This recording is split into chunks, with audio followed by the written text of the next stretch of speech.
Big news! Boost Mobile is now sending experts nationwide to deliver and set up customers' new phones at home or work. Wait, we're going on tour? Not a tour. We're delivering and setting up customers' phones so it's easier to upgrade. Let's get in the tour bus and hit the road. No, not a tour bus. It's a regular car we use to deliver and set up customers' phones at home or work. Are you a groupie on this tour? We deliver and set up phones. It's not a tour. Oh, you're definitely a groupie. Introducing Store to Door. Switch and get a new device with expert setup and delivery wherever you're at. Delivery available for select devices purchased at boostmobile.com. I'm done with subscriptions. Streaming, fitness, razors, vitamins. I've got subscriptions for everything in my life. They lock you in, and half the time, I can't figure out how to unsubscribe. That's why I'm so excited about the new Blue Apron. Now you can get delicious meals delivered with no subscription needed, including new pre-made options. Keep the flavor, ditch the subscription. Get 20% off your first 2 orders with code APRON20. Terms and conditions apply. Visit blueapron.com/terms for more. NetCredit is here to say yes, because you're more than a credit score. Apply in minutes and get a decision as soon as the same day. Loans offered by NetCredit or lending partner banks and serviced by NetCredit applications, subject to review and approval. Learn more at netcredit.com/partners.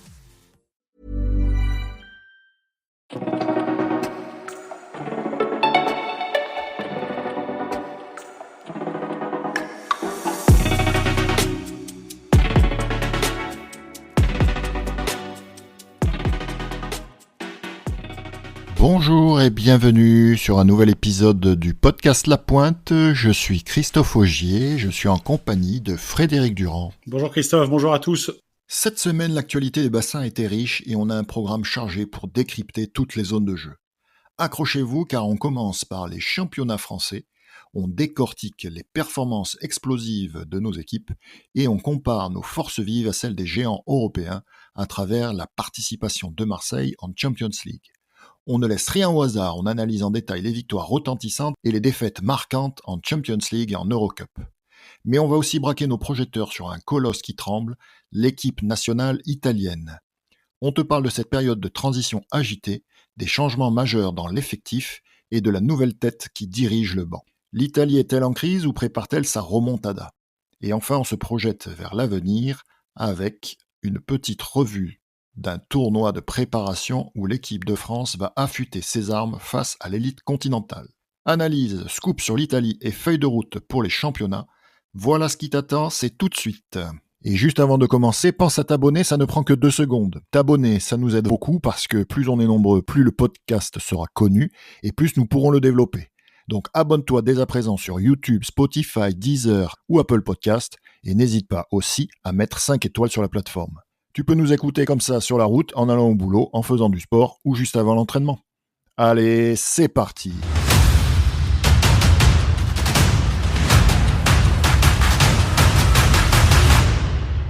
On attaque l'épisode 14 avec un programme à nouveau extrêmement chargé puisqu'on va parler des différents championnats et c'était une semaine de Coupe d'Europe et en fin d'épisode, on aura quelques informations internationales en plus de la Coupe d'Europe. Pour attaquer cet épisode, l'élite masculine où il y avait une journée complète malgré l'inversion d'un match. Et pour commencer, on avait donc vendredi soir Strasbourg qui accueillait Douai. Alors comme ça, sur le papier, on voit un match relativement serré puisque Strasbourg s'impose 16-12, mais dans les faits du match, c'est un petit peu différent puisque notamment il y avait 9-2 à la mi-temps. Et dans l'équipe strasbourgeoise, on retrouve les artilleurs habituels bien épaulés par une jeune garde strasbourgeoise présente puisque plusieurs des jeunes ont marqué des buts.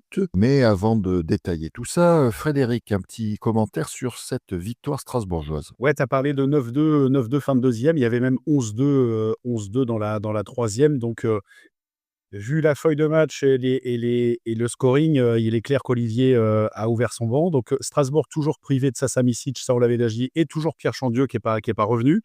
C'est à noter quand même du côté alsacien. C'est l'équipe deuxième du championnat qui a donné du fil à retordre à Marseille, qui reçoit un des co-derniers Douai. Alors effectivement, comme tu le dis, 16-12, ça paraît être un match serré, mais il y a au passage il y a un 11-2, donc il est clair que Olivier profite de ces matchs où tu fais l'écart assez rapidement pour intégrer des jeunes, que ce soit le gardien, Corentin Duthé a joué, ou d'autres jeunes qui sont en manque de temps de jeu. Donc voilà, il profite de ces occasions-là pour pouvoir ouvrir son banc. Ce qui explique cela, je pense, parce que la dernière période est en nette faveur de Douai. Et bon, je pense que ceci est dû à l'ouverture du banc d'Olivier. Oui, alors pour citer un peu quelques jeunes qui ont participé, on sait que Jovanovic fait déjà de nombreuses apparitions, notamment la saison dernière. Là, il était à nouveau dans le groupe, il marque un but. Les frères Mehdi, chacun un but. On a Vitran un petit peu plus en retrait, un but. Mais après, donc les artilleurs Furman, Gardasevic, Kujasic, respectivement 2-3-3. Et on a aussi la présence de Shonia, qui marque un but, et le jeune Ullman Steve, qui fait sa première apparition. Enfin, en tout cas, moi, je ne l'avais pas noté dans les feuilles de match précédentes. Donc, une équipe rajeunie. Et c'est bien parce que ça donne du temps aux jeunes pour s'aguerrir dans des matchs un peu plus de haut niveau et du coup un peu plus serrés. Donc c'est bien aussi de pouvoir les mettre dans le bassin. À noter du côté de Douai, une équipe qui s'était déplacée uniquement avec 12 joueurs et on retrouve un petit peu toujours les mêmes. Que ce soit Michel ou Williamson qui portent un petit peu leur équipe avec 3 buts respectivement pour eux, accompagné de Zawi, 1 but, de Gaï, 2 buts, et Luitens, 1 but. Et par contre, j'ai oublié Rakitin avec 2 buts également. Ouais, écoute, c'est l'écart qui sépare le haut du plateau avec le bas, avec les équipes qui montent de N1. Bon, je pense pas que Strasbourg ait été jusqu'à se faire peur dans ce match-là, parce que ils ont toujours, même en faisant tourner, ils ont conservé cette soupape d'écart au score qui les a mis hors de danger. Et effectivement, écoute, à la maison, comme ça, c'est pas forcément récompenser exprès les jeunes, mais c'est donner du temps de jeu aux jeunes qui n'ont pas forcément l'occasion dans les matchs très serrés d'en avoir. Donc, c'est un classique, j'allais dire. Et Olivier, qui l'a déjà fait par le passé, fait tourner logiquement. Donc, Strasbourg, voilà, une victoire complètement maîtrisée. Complètement. Deuxième match, donc on avait 2 matchs qui se sont disputés le vendredi soir et un match plus qu'intéressant. Donc c'est le match qui a été inversé puisqu'au départ ça devait être un Montpellier ex-natation et finalement c'était un ex-natation Montpellier. Et les spectateurs qui avaient fait le déplacement vendredi soir ont pris plaisir à voir ce match parce qu'il y a eu énormément de suspense. Donc victoire finale d'Aix 14-13 contre les Montpelliérains, mais dans un match où à la mi-temps il y avait 6-6, donc les équipes qui se sont vraiment rendues coup pour coup. Aix qui a réussi à prendre un peu un avantage avec 2 buts, mais assez rapidement effacé par Montpellier, qui a même réussi à prendre l'avantage. Et au final, on a eu des pénaltys ratés, beaucoup de pénaltys sifflés justifiés en faveur de Montpellier, mais ils n'ont pas tous été concrétisés. Kandic qui a fait un bon match dans la cage. Un bon Bachelier dans ce match qui a bien porté son équipe avec le japonais Ogara, avec respectivement 4 buts. Voilà, Alexis Drahe, à un moment, qui met un but, qui réveille aussi le public et qui redonne l'avantage à Aix.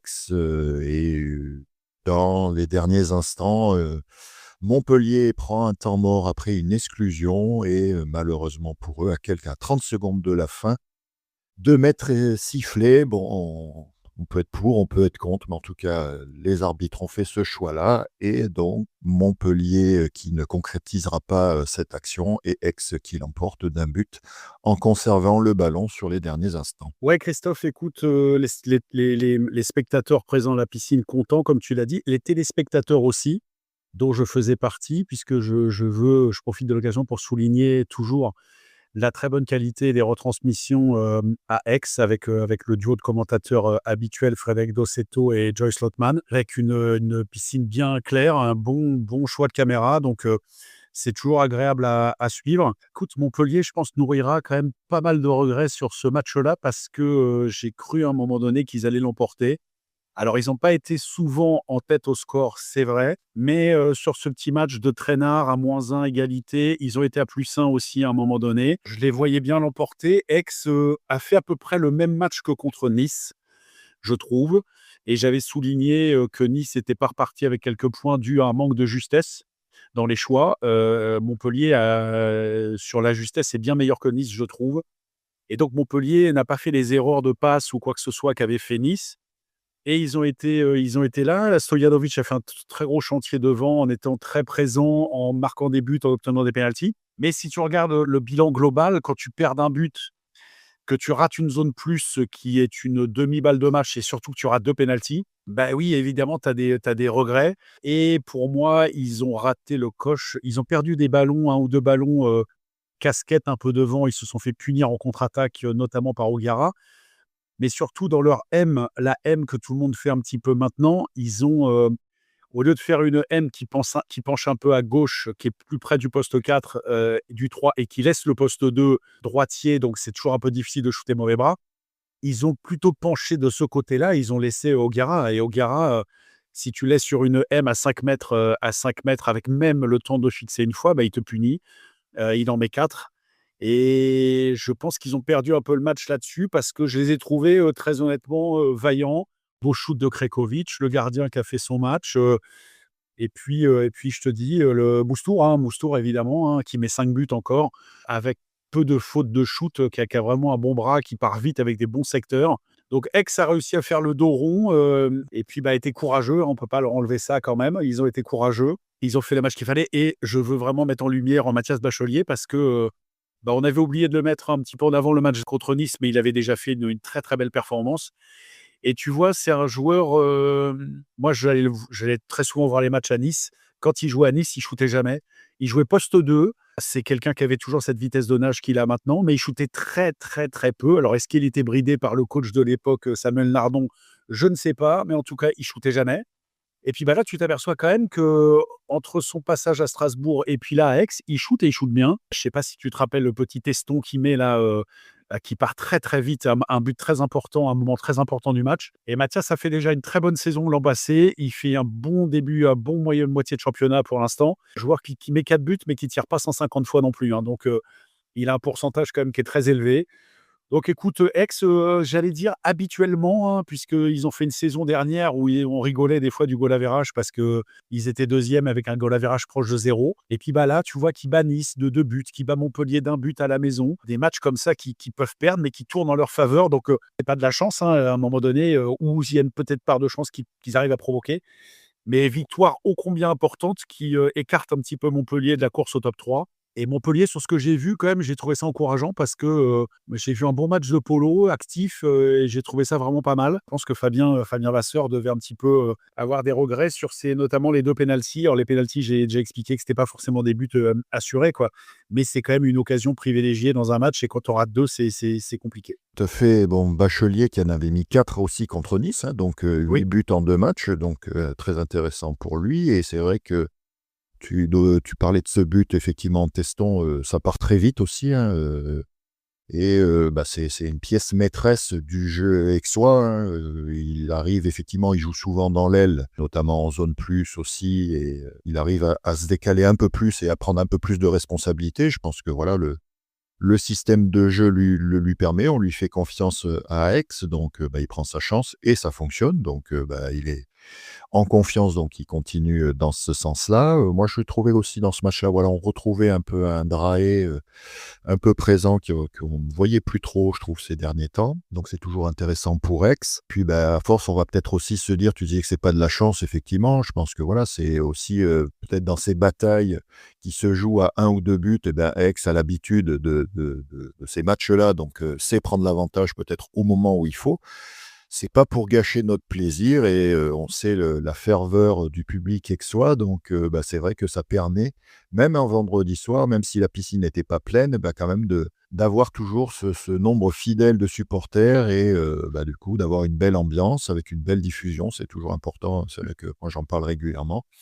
Donc voilà, un bon spectacle, voilà. Et bon, après on peut rechercher des détails pour les spécialistes, petits spécialistes que nous sommes, mais en tout cas pour le public présent, qu'il soit sur place ou en tant que téléspectateur, ça fait des matchs intéressants, donc c'est bien pour le spectacle et la promotion du water-polo. Ouais, juste pour revenir sur les 2 joueurs que tu as cités, Mathias Bachelier, donc je reviens sur lui, mais qui joue effectivement principalement à la distribution Donc poste 1, donc en zone plus, il a peu de chances de marquer parce que c'est souvent lui qui joue poste 1. Donc il met 4 buts Vraj, qui tire pas les pénaltys. Donc quand même, qui est plus, je vais pas dire un porteur d'eau, mais quelqu'un qui alimente plutôt ses coéquipiers en but. On a oublié de souligner qu'Ogara avait raté un penalty, il attrape l'arête, sous la barre, mais elle rentre pas.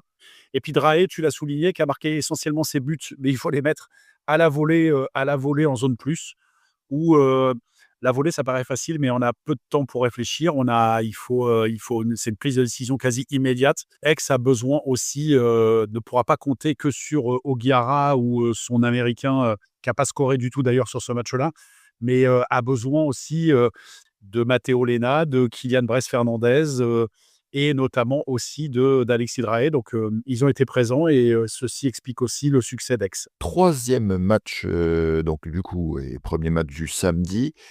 On avait donc Marseille qui accueillait Bordeaux. Bon, pas de gros suspense, hein.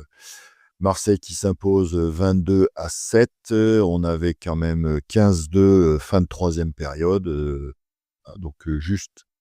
Alors on y reviendra après, mais on a eu Brody McKnight qui était sur la feuille de match. Je ne sais pas si c'est lui qui a joué parce que j'ai pas vu le match, mais il était présent aussi sur la feuille de match de la Champions League, hein, donc Arshak Owanissian n'y était pas. Et là, victoire facile de Marseille, donc avec une équipe un petit peu remaniée. À nouveau, la présence de Colilieu qui a fait 2 matchs d'affilée, qui marque sur ce match-là. Et Audouin de Revier, qui était à nouveau présent aussi, donc il fait un double match aussi et qui marque 3 buts. Bon, voilà, hein, c'est le choc des extrêmes, hein, entre l'équipe invaincue du championnat jusque-là, Marseille, qui reçoit le petit poussé. Donc, alors oui, il y a 22-7. Bon, il y a un partiel, il y avait 16-2 à un moment donné. Et puis, écoute, Bordeaux, elle a un peu, je ne vais pas dire à la surprise générale, mais qui met 5 buts dans la dernière période, alors qu'ils en avaient mis 2 en 3 périodes. Souvent la période en plus où on s'écroule un petit peu physiquement, la 4e. Donc, le mérite, c'est qu'ils n'ont pas lâché. 22 têtes. Bon, écoute, il y a 15 buts d'écart, c'est ce que met Marseille. Ils ont mis à peu près ça. Bon, ils ont gagné de 10 buts contre Douai à Douai, mais c'est des matchs, j'allais dire, au petit trot. Et bon, voilà, c'est difficile de commenter ces matchs-là où il y a un écart abyssal entre les deux formations. Bordeaux aura relevé la tête en fin de match.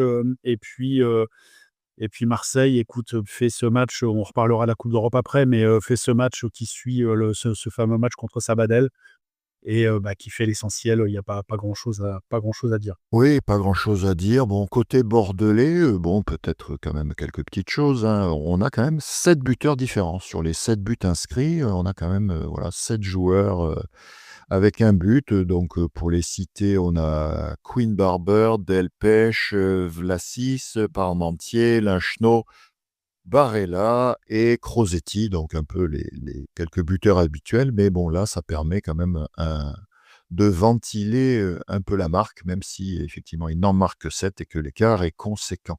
Dernier match de cette soirée, et pas des moindres dans l'absolu, même si ça joue le bas de classement. On avait dit l'épisode précédent qu'on suivrait ce match de plus près, savoir qui, entre les pensionnaires de l'an passé, puisque Douai, on rappelle, Douai et Bordeaux n'y étaient pas, mais Nice et Taverny qui bataillaient pour la dernière place, qui allait prendre l'avantage dans ce match à domicile. Donc c'était Nice contre Taverny et Nice s'impose 19-15. On avait parlé à juste titre du faux classement, j'allais dire, de Taverny avant de rencontrer, puisqu'ils étaient à 0 point, mais ils n'avaient pas rencontré Bordeaux ni Douai.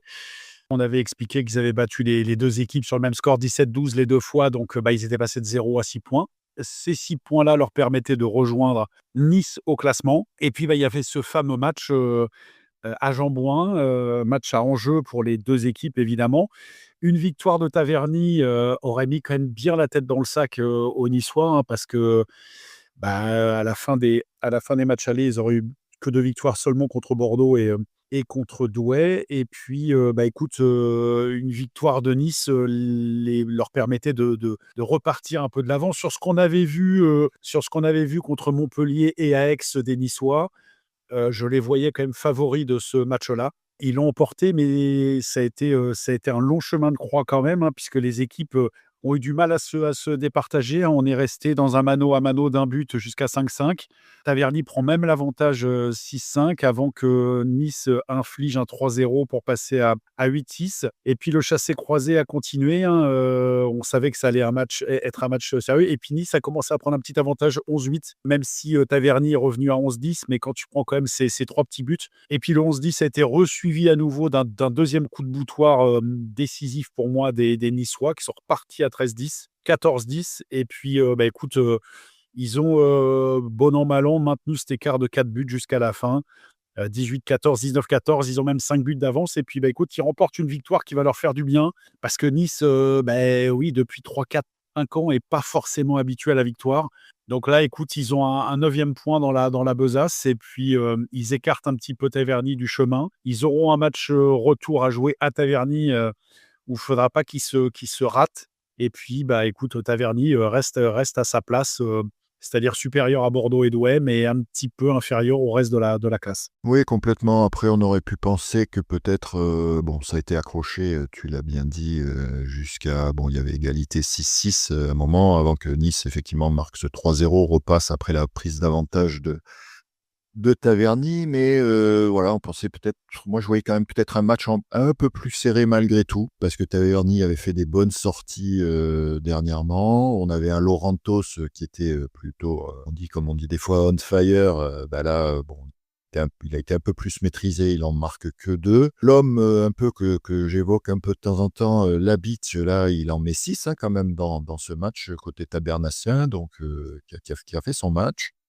Et puis, côté niçois, on retrouve un peu les derniers hommes en forme, que ça soit Bouhaddi, qui en met 4, Kutovic qui sort de sa boîte, qui en met 3, Pablo Denardi, qui marque sur 2 matchs d'affilée, hein, c'est que c'est pas un buteur. Duché, en met 1, Sirovic 2, Tissaï, qui a fait son job aussi, hein, 4 buts et Balach, accompagné de Carpentras qui mettent 2 buts tous les 2, qui ont participé à cette victoire niçoise. Donc ce qui est intéressant, c'est qu'on a quand même un certain nombre de joueurs qui ont participé à cette victoire et effectivement, qui relancent un peu les Niçois. Donc à voir un peu, sur les matchs qui arrivent, s'ils pourront maintenir aussi cette dynamique, accrocher les équipes.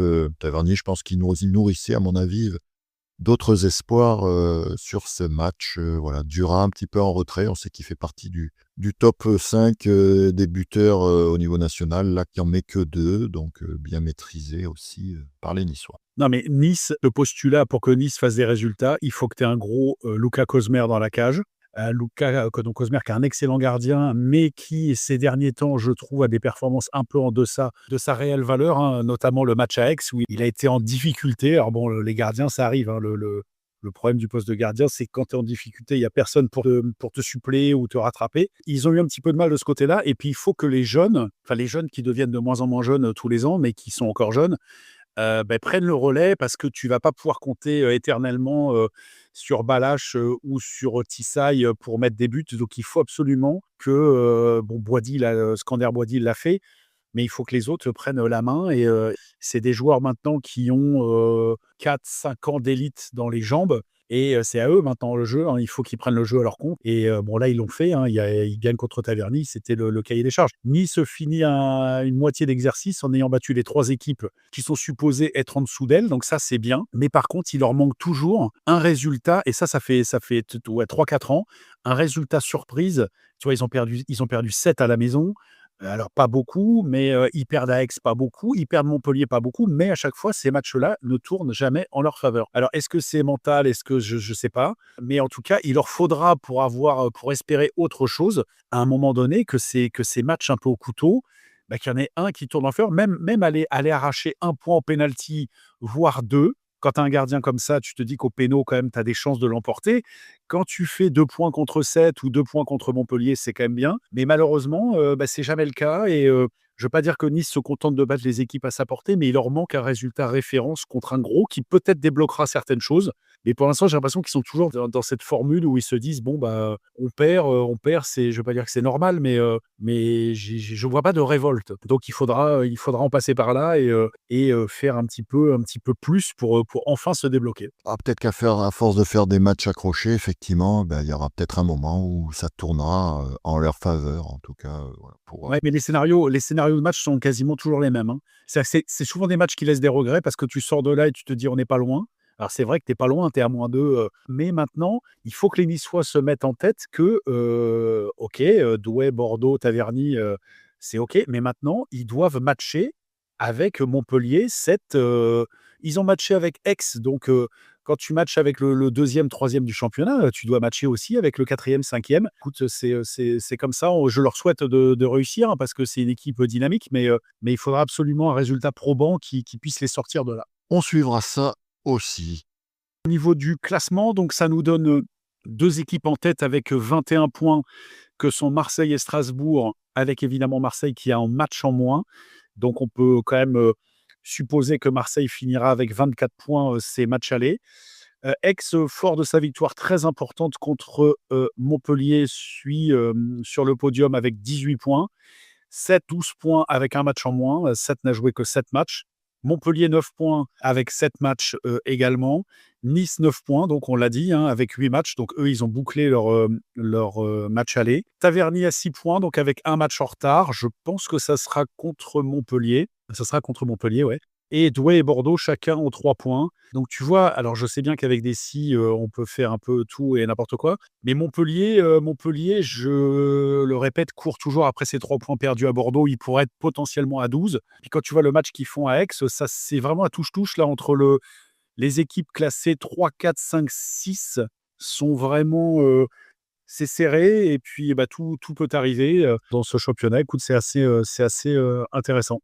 On avait un match élite féminine, donc dans la complexité des calendriers de nos différents championnats, donc il faut arriver à suivre, balayer l'ensemble des journées pour voir s'il y a des matchs ou pas. Et il y en avait un, donc en élite féminine, on avait Nice qui accueillait Nancy. On sait que ces équipes-là bataillent pour les deuxième et troisième places, hein, les places sur le podium.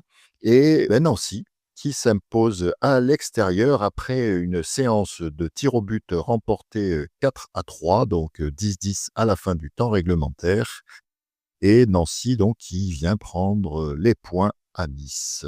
Tu vois, justement, on parlait de ces matchs-là au pénalty, où quand tu peux pas forcément les gagner dans le temps réglementaire, bah, tu arraches une petite séance de tir au but qui peut tourner en ta faveur, hein. C'est quand même le match nul, c'est plus un partage des points comme avant, hein. Tu peux quand même reprendre des points sur quelqu'un.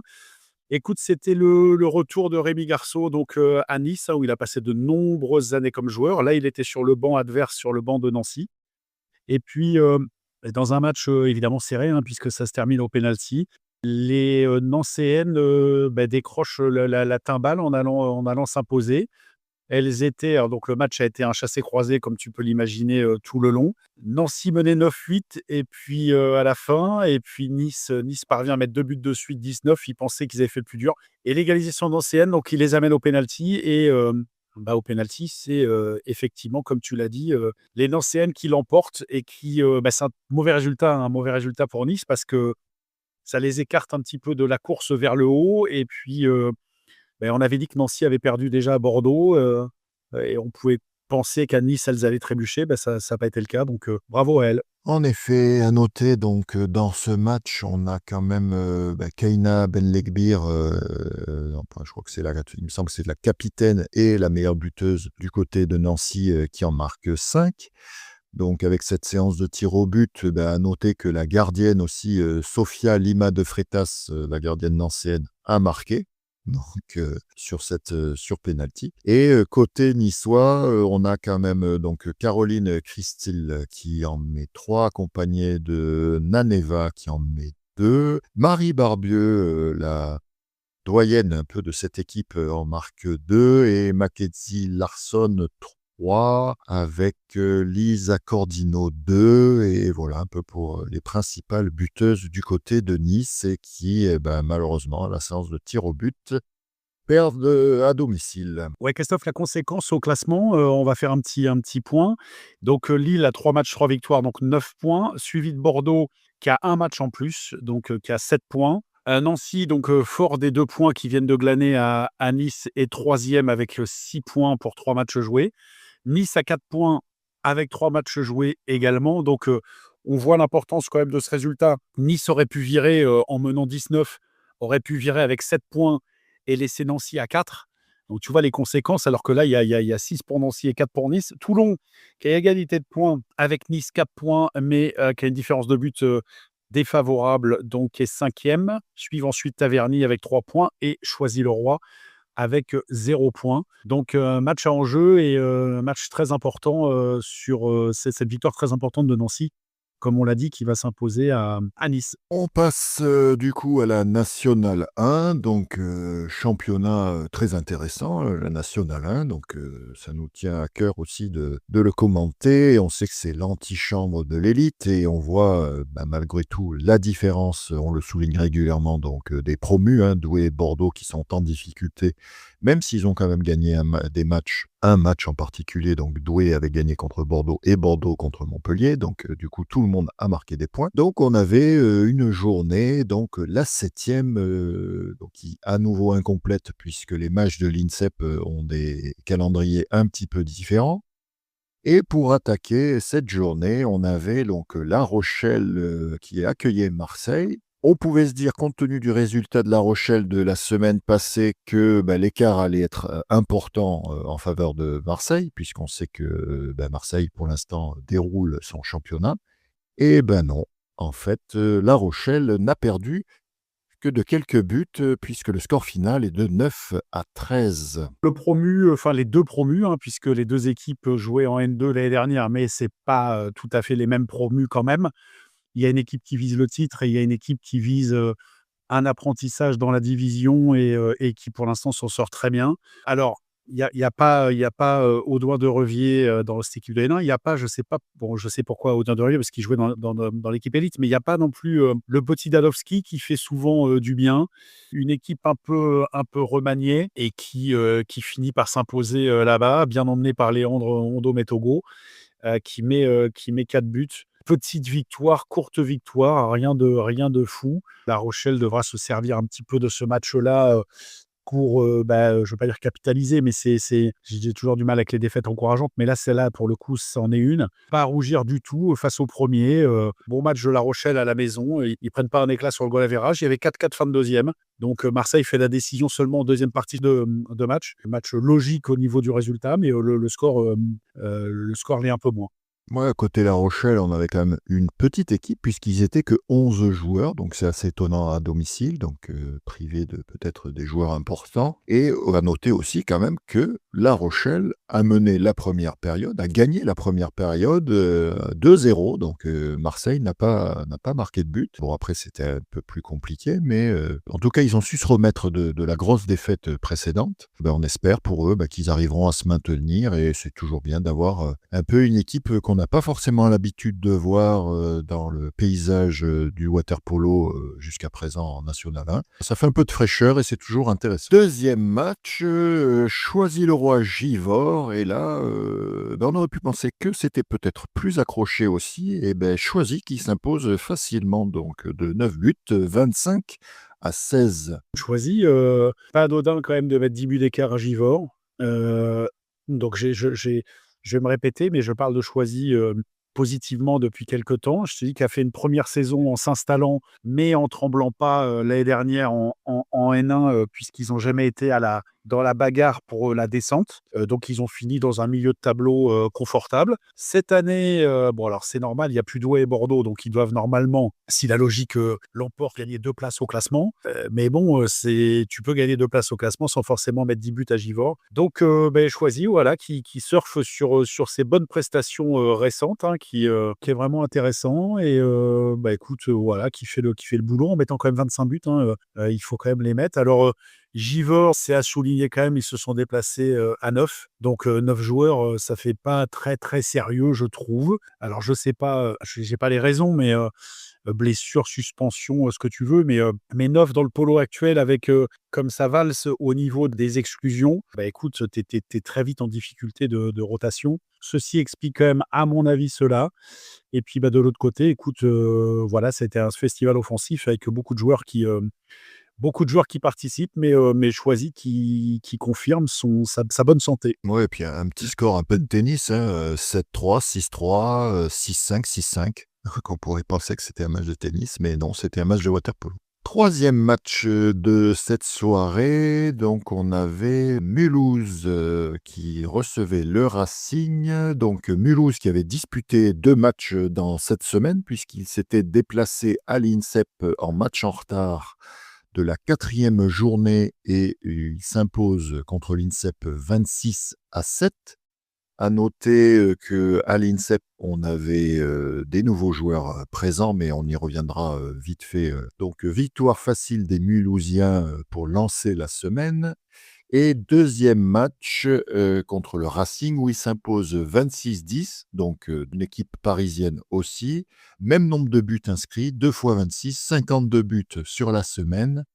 Et victoire facile de Mulhouse qui, on le soulignait aussi l'épisode précédent, peut-être qu'il commence à prendre son rythme avec l'entraîneur Giuseppi. 2 victoires faciles, beaucoup de buts marqués, une belle semaine pour eux. Et quand même une dernière période dans ce match-là contre le Racing qui se finit quand même par un 9-3. Ouais, Mulhouse qui va cravacher, qui va devoir cravacher parce que pour rattraper les défaites contre Livry et Arnes, gagne les matchs qui sont, j'allais dire, à leur portée et ils remontent, ça leur permet de remonter au classement. Le classement est un peu faussé parce qu'ils ont encore des matchs en retard, mais qui fait le job sans surprise, j'allais dire, dans un match. Le Racing voyage pas très très bien et donc, écoute, c'est une équipe qui joue le top 4 contre une équipe qui va jouer la 8e, 9e place, donc l'écart est logique. Oui, à noter quand même dans ce match-là, assez prolifique, on a quand même Anthony Houdin côté Mulhouse qui en marque 8, donc c'est pas tous les jours non plus, et accompagné de l'artilleur principal de Mulhouse, Kosovac, qui en met 5.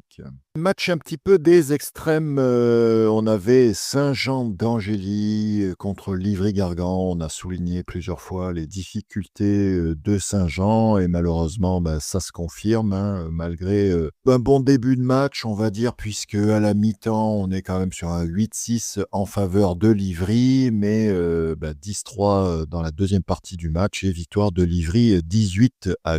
Pas grand-chose à dire, il y a un écart de qualité, de quantité, de talent entre les deux équipes, donc ça fait 10 buts à l'arrivée. Il y a pas grand-chose à dire. Les Livry prend des points qui s'offrent à lui et tu peux pas te permettre d'avoir un faux pas, de faire un faux pas contre une équipe qui va être classée de la 7e à la 12e place. Les gros peuvent pas lâcher des points parce que tu les récupères pas. Score complètement logique, 10 buts d'écart, il y a pas photo. Dernier match donc de cette journée, et ça tombe bien en plus puisque tu as été voir le match. Donc on avait Monaco-Arnes.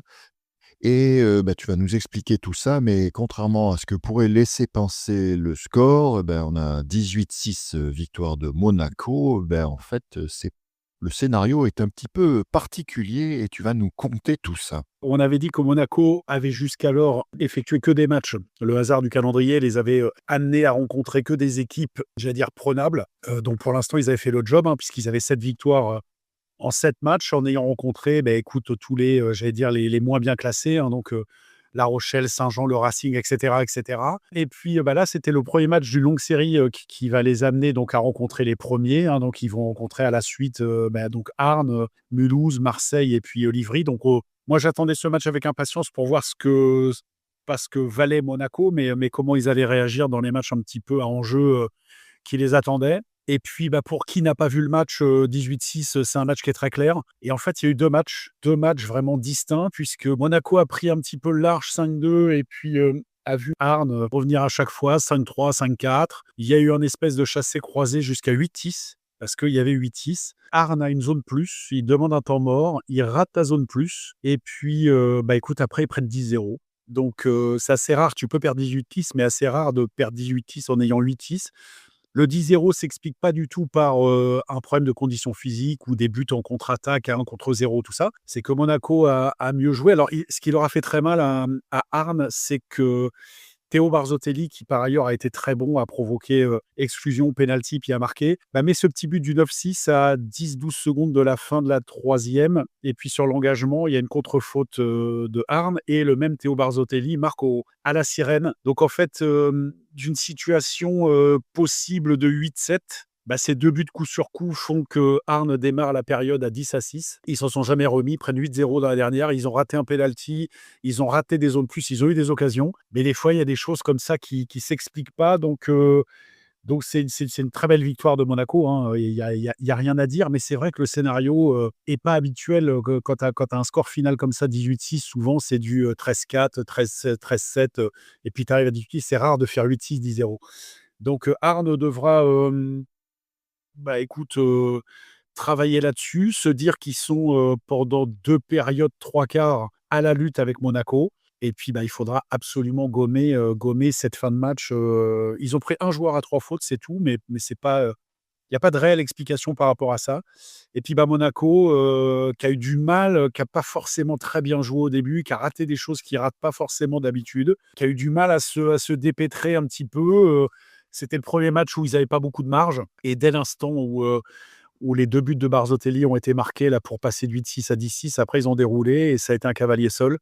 Donc, écoute, Monaco poursuit son bonhomme de chemin avec quand même, écoute, un ou deux 2009, un ou deux, un 2010 et un 2011 dans l'équipe. Donc bon, 14, 15 ans, 16 ans, c'est quand même très jeune. J'ai une petite mention pour Camille Dervieux qui a été très très bon et qui a bien sécurisé son équipe quand ça tanguait un peu. Et j'ai beaucoup aimé le match d'Apollo Danowski qui a mis 3 très beaux buts de maîtrise, un lob après une fixation, un shoot de 15 mètres qui a vu que le gardien était un peu sorti de la cage, et puis un bon petit shoot à un moment important. Donc écoute, Monaco sur sa lancée qui travaille bien et qui remporte déjà au moins le premier match de la série de matchs qui va les opposer à des équipes mieux classées. Ils vont aller à Mulhouse, là, ça sera un vrai test parce que comme tu l'as dit, Mulhouse sort d'une période assez faste et prolifique en but. Donc, une victoire là-bas serait très importante. Et puis, Mulhouse devra absolument s'imposer pour rattraper des points. Je te dis, les points qu'ils ont perdus contre Livry et contre Arnes. Si je dis pas de bêtises, il me semble que Monaco s'était imposé à Mulhouse l'an passé.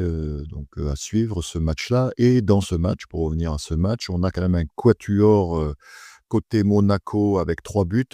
Orado, Danowski, tu l'as dit, Malichev et Barzottelli, donc c'est sûr que ça aide un peu quand tu as 4 joueurs à 3 buts.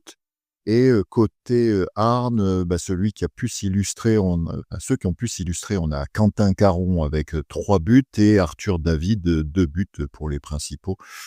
Voilà, et après, comme il n'y a pas beaucoup de buteurs, on a aussi Almuzara qui met le dernier but. The holidays are coming, and I've got a Boost Mobile gift just for you. Aw, for me, Anna? Yes, Anna, you deserve a gift. The Boost Mobile Unlimited plan is just $10 a month for the first 2 months, then $25 a month forever, with unlimited data, talk, and text. It's a gift. Thanks, Anna. Anytime, Anna. The holidays are here, and the best gift is for you. Offer valid at boostmobile.com. After your first 2 months, you'll pay $25 a month unless you go online or call to cancel. Requires autopay. No matter where the road takes you, Rush Truck Centers keeps you up and running with the parts you need anywhere, anytime. Go to iHeartRush.com and click on Shop Parts to search for all makes and models of heavy and medium-duty truck parts. Plus, you can view local and nationwide inventory, chat with a product expert, and receive text updates with delivery status. Rush Truck Centers makes shopping for parts easy for you. You can expect more from Rush Truck Centers. De Arnes. Ouais, le Monaco qui était allé s'imposer à Mulhouse l'année dernière, mais qui avait perdu chez lui contre Mulhouse. Je crois que c'était la 2e journée ou 3e journée, un match qu'ils maîtrisaient et puis qu'ils ont laissé filer par inexpérience. Et puis, coup de 6 mois après, ils avaient gagné cette expérience qui leur manquait. Ils étaient allés s'imposer à Mulhouse, effectivement. Ouais, match intéressant à suivre, puisque si on fait un petit point classement très rapide, peut-être, puisqu'on l'a fait jusqu'à présent, on a premier, deuxième, Marseille et Monaco invaincus, suivi donc avec 24 points chacun, suivi par Livry-Gargan avec 18 points, 7 matchs, Arnes 7 matchs, 15 points, égalité avec Mulhouse, même nombre de matchs, Choisy-le-Roi 12 points, 7 matchs, Givors 6 points, 6 matchs, Racing 5 points, 8 matchs, Moulins 5 points, 7 matchs, comme le Canard Rochelet 7 matchs avec 4 points, Saint-Jean d'Angély 1 point, 7 matchs et l'INSEP qui ferme la marche avec 7 matchs et 7 défaites. Tu vois, Mulhouse, si tu regardes le classement de Mulhouse, ils ont 15 points avec 7 matchs. Si par bonheur pour eux, ils gagnent le match le match en retard, ils sont à 18. Et si tu bats avec des si, je le répète, mais c'est des scénarios qu'il faut quand même envisager. Et si tu bats Monaco à la maison, tout d'un coup, tu te retrouves avec 21 points et Monaco 24. Donc ça sera un match très, très important pour les deux équipes. Monaco voudra conserver son invincibilité et engranger un 9e succès de suite qui, à mon avis, les placerait quand même, je ne veux pas dire de manière irrémédiable, mais le top 2 quand même, si après Mulhouse, ils ont 27 points, je pense qu'ils auront écarté quand même Mulhouse, ils auront 12 points d'avance sur Mulhouse. Ça sera un match très important qu'on suivra, bien évidemment. Ouais, Christophe, on a fini avec les championnats nationaux. Je voulais quand même revenir sur quelque chose qui ne concerne pas que les championnats nationaux, mais qui concerne le polo en général. Il y a des choses. Alors, ce que je vais dire, c'est pas du tout une critique vis-à-vis des arbitres, puisque les arbitres appliquent le règlement qu'on leur propose, ils sont là pour ça. Mais je trouve que les instances, quand même, au lieu de mégoter sur 28 secondes, 30 secondes, toutes les règles qu'on a eues qui ont changé, je trouve que les décisions arbitrales qui sont prises par rapport à la pointe et aux défenseurs pointe, ça devient ridicule. Dans le sens où, écoute, on est le seul sport où on a décrété que le défenseur n'avait aucune chance contre l'attaquant et que le défenseur, même s'il défend proprement, en élan, les bras levés, etc., 9 fois sur 10, il est exclu. Tu ne peux pas envisager 2 secondes au foot qu'un mec qui prenne la balle, un attaquant, à chaque fois qu'il a la balle, le défenseur prend carton jaune. Ça n'existe pas. Tu laisses la chance au défenseur de récupérer le ballon. Au basket, c'est pareil. Au handball, c'est pareil. Au rugby, c'est pareil. Le polo est devenu le seul sport où, écoute, jouer défenseur, les clubs vont plus. Moi, je dirigerai un club, j'investirai plus du tout aucun argent sur un défenseur pointe, puisque de toute façon, il ne sert à rien. Tu peux lui mettre n'importe quelle pointe devant qui fait un peu de la mousse et qui bat des bras et qui machin. Le défenseur pointe, il n'a aucune chance de s'en sortir. Je trouve que ça devient ce côté systématique de l'exclusion devient ridicule. Que tu défendes pas comme un boucher charcutier derrière, c'est normal. Mais tu peux plus défendre. Je regarde plein de matchs de Champions League, de N1, de machin. Tu ne peux plus défendre en pointe. On est le seul sport comme ça de contact où malheureusement la prime est systématiquement donnée à l'attaquant. Et je pense que ça dénature un peu, ça tue le jeu. Et moi, c'est peut-être parce que c'était mon poste, mais tu peux plus jouer, quoi. Si tu défends ce truc-là, tu ne peux plus jouer au polo. Donc c'est un peu, c'était mon petit coup de gueule de la semaine. Mais des fois, ça en devient ridicule et grotesque. Et des fois, les arbitres sont tellement devenus ce côté automatique, c'est qu'ils sont tellement conditionnés que j'ai l'impression qu'ils ont déjà pris leur décision avant que la balle, elle rentre. C'est-à-dire qu'ils se disent dans leur tête, si elle rentre, il y a exclusion. Ils font même plus trop le distinguo de la façon dont le défenseur défend. Clac, ça devient automatique. Je trouve ça préjudiciable pour notre sport. Oui, les défenseurs, les bons défenseurs ont le droit aussi de prendre l'ascendant sur l'attaquant. Voilà, c'était ma petite parenthèse du week-end. Merci pour cette parenthèse qui donc clôture, mais on le verra un petit peu effectivement sur la Coupe d'Europe, puisqu'on bascule du côté de la Champions League et l'Eurocup où on s'est régalé.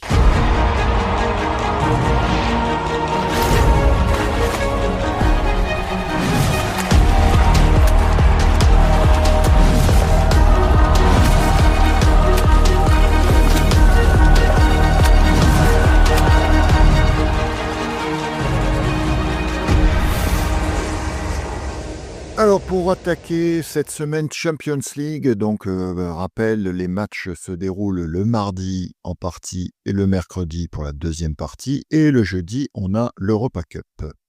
Pour attaquer la soirée du mardi, on démarrait avec, si on le prend de façon chronologique, un match Oradea Brescia à 18h30 et Oradea qui sortait de bons matchs précédents puisqu'ils avaient pris des points. Et là, match quand même un peu serré. Brescia qui s'impose à l'extérieur 16-11. Oradea qui recevait donc Brescia, qui s'incline de 5 buts quand même à la maison. Brescia devait absolument aller l'emporter en Roumanie, où le polo roumain, comme on l'a dit, le polo roumain de club progresse, mais progresse pas suffisamment quand même pour embêter une équipe comme Brescia. Donc, on rappelle quand même que c'est le groupe où il y a Ferencváros qui est en train de valider tranquillement sa participation au tour suivant. Et puis, dans ce mini-championnat entre Kotor, Oradea et Brescia, il fallait absolument que Brescia vise la deuxième place. Et pour viser la deuxième place, ça passait par une victoire à Oradea. Les deux équipes étaient à 3 points avant ce match-là. Et Brescia passe donc sur une victoire à l'extérieur à 6 points, en l'emportant, j'allais dire, assez logiquement et nettement quand même. 5 buts à la maison, c'est beaucoup. Et donc Brescia expédie, j'allais dire, quand même les affaires courantes parce qu'ils étaient quand même favoris de ce match-là. Oui, donc je disais tout à l'heure, donc la victoire surprise un peu contre Primorac il y a 2 semaines du côté d'Oradea. Là, ils ont lutté avec leurs armes et finalement, si on regarde un peu les statistiques de ce match, on s'aperçoit que d'un côté ou de l'autre, on a un énorme pourcentage de réussite au tir. On est à 78%, un peu plus de quasiment 79% de réussite au tir pour Oradea, contre 89% côté Brescia, que 2 joueurs qui ont manqué leur tir côté italien, que ce soit Guaretto avec 1 sur 2 ou Alesiani qui met 2 sur 3, mais tout le reste, c'est 100%. On a l'ancien Strasbourgeois aixois Popadic qui fait 2 sur 2. Côté Oradea, on a le frère de Gardasevic, Philippe, qui ont le même numéro, il en met 6 sur 8 quand même aussi, donc il est aussi prolifique que son frère. Oradea qui malheureusement a perdu cette fois-ci, à la 3e période avec 14-6, donc c'était un petit peu réglé, et comme tu l'as dit, Brescia avait un petit peu obligation de gagner ce match-là, même si ça reste à l'extérieur. Et même, comme tu le dis régulièrement, c'est plus le Brescia d'avant, ça reste du polo italien. Et le polo italien, on sait que ça lâche rien du tout et que ça se bat jusqu'au bout et que ça va chercher les victoires au couteau quand il faut y aller. Oradea se battra vraisemblablement pour essayer de finir 3e de la poule pour basculer vers l'Eurocup. Donc, ils auront un duel avec Kotor qu'ils ont déjà grandement, je ne vais pas dire gagné, mais le 14-7 contre Kotor quand même les met à l'abri d'un goal average particulier. Donc, Oradea fait son petit championnat.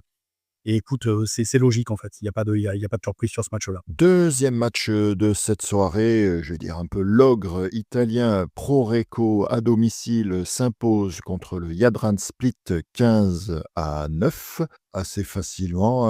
6-2 rien que sur la première période, 4-2, donc 10-4 à la mi-temps, 3-1, 2-4 pour Jadran à la fin. Voilà, victoire logique pour les Italiens, mais pas très. C'est surprenant quand même pour Split qui a toujours 0 point dans cette compétition. Ouais, mais écoute, 15-9, rien de fou non plus. Jadran Split, c'est l'équipe qui avait donc chuté l'année dernière contre Marseille. Écoute, un pourcentage un petit peu sur les shooters, j'allais dire prioritaires. 1 sur 4 dit Fulvio, 1 sur 6 Granados.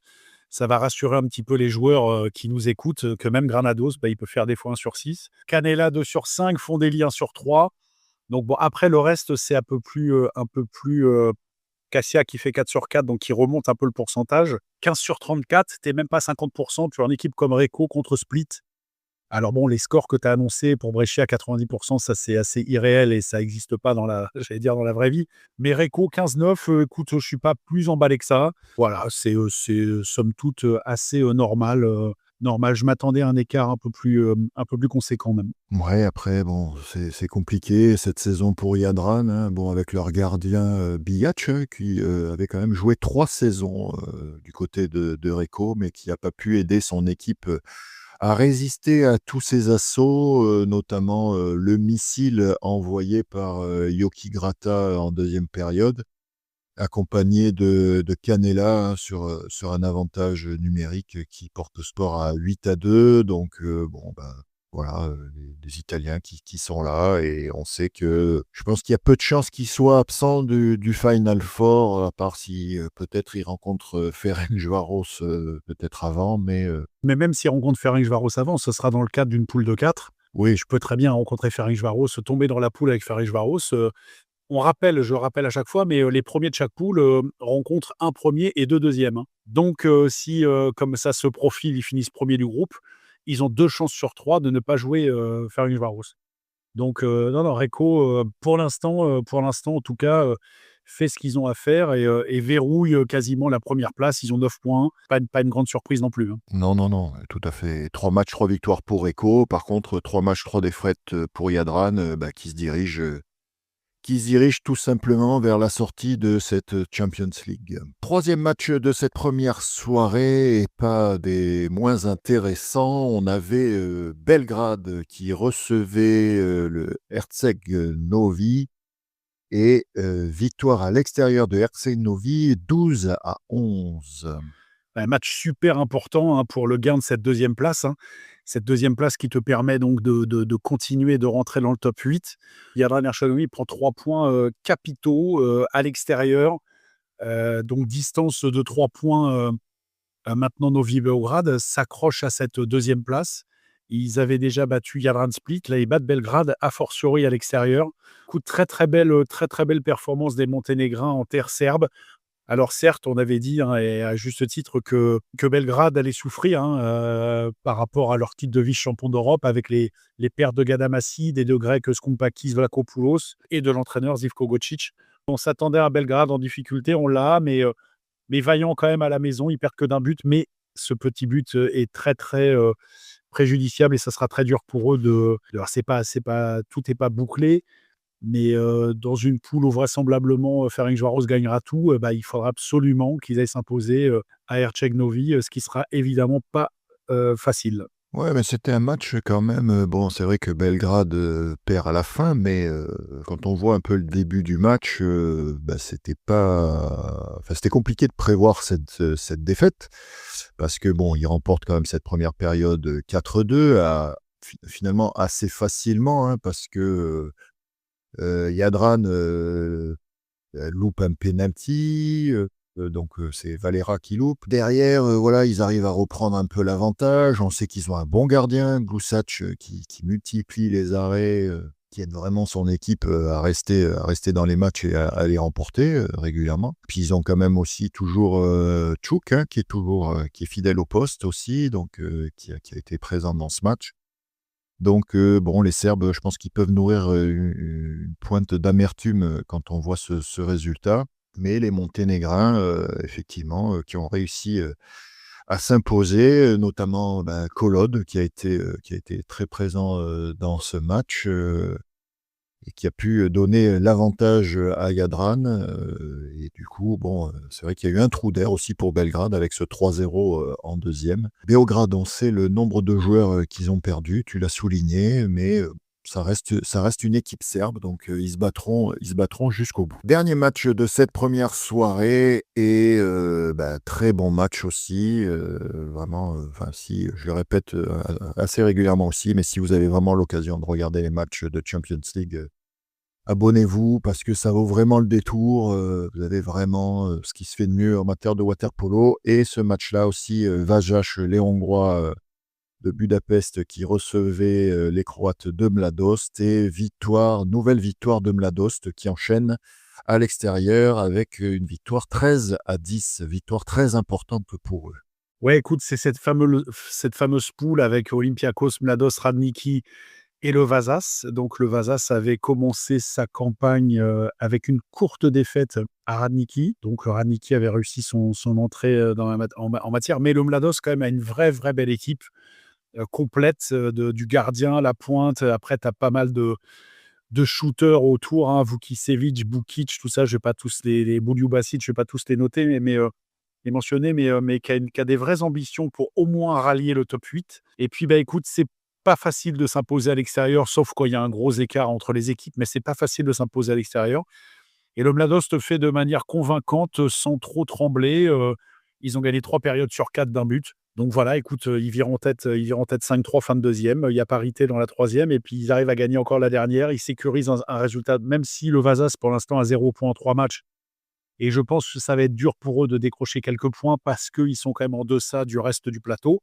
Il faut aller gagner ces matchs-là à l'extérieur et c'est jamais facile parce que dans un mini-championnat comme ça, 6 matchs, si tu te rates une fois contre une équipe moins forte, bah, tu n'as plus beaucoup de chance. Quand tu as un ogre dans la poule qui va te battre 2 fois, si tu perds une fois sur une équipe dite abordable, bah, après, tu n'as quasiment plus de match pour te rattraper. Donc, le Mados fait un grand pas pour le moment, pas décisif, mais un grand pas vers la qualif. Oui, oui, un match qui a eu du mal à se dessiner, enfin en tout cas à trouver un vainqueur, hein. Le match était extrêmement serré.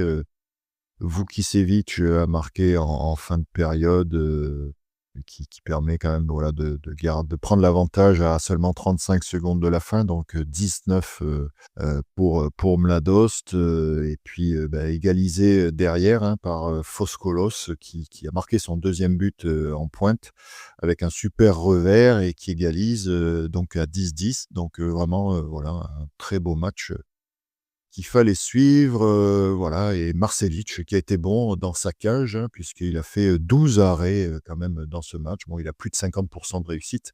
On parle pas souvent des gardiens, mais on sait que, comme on le disait tout à l'heure, pour Nice, si on a un bon Cosmer, on sait que Nice sera un peu plus performant.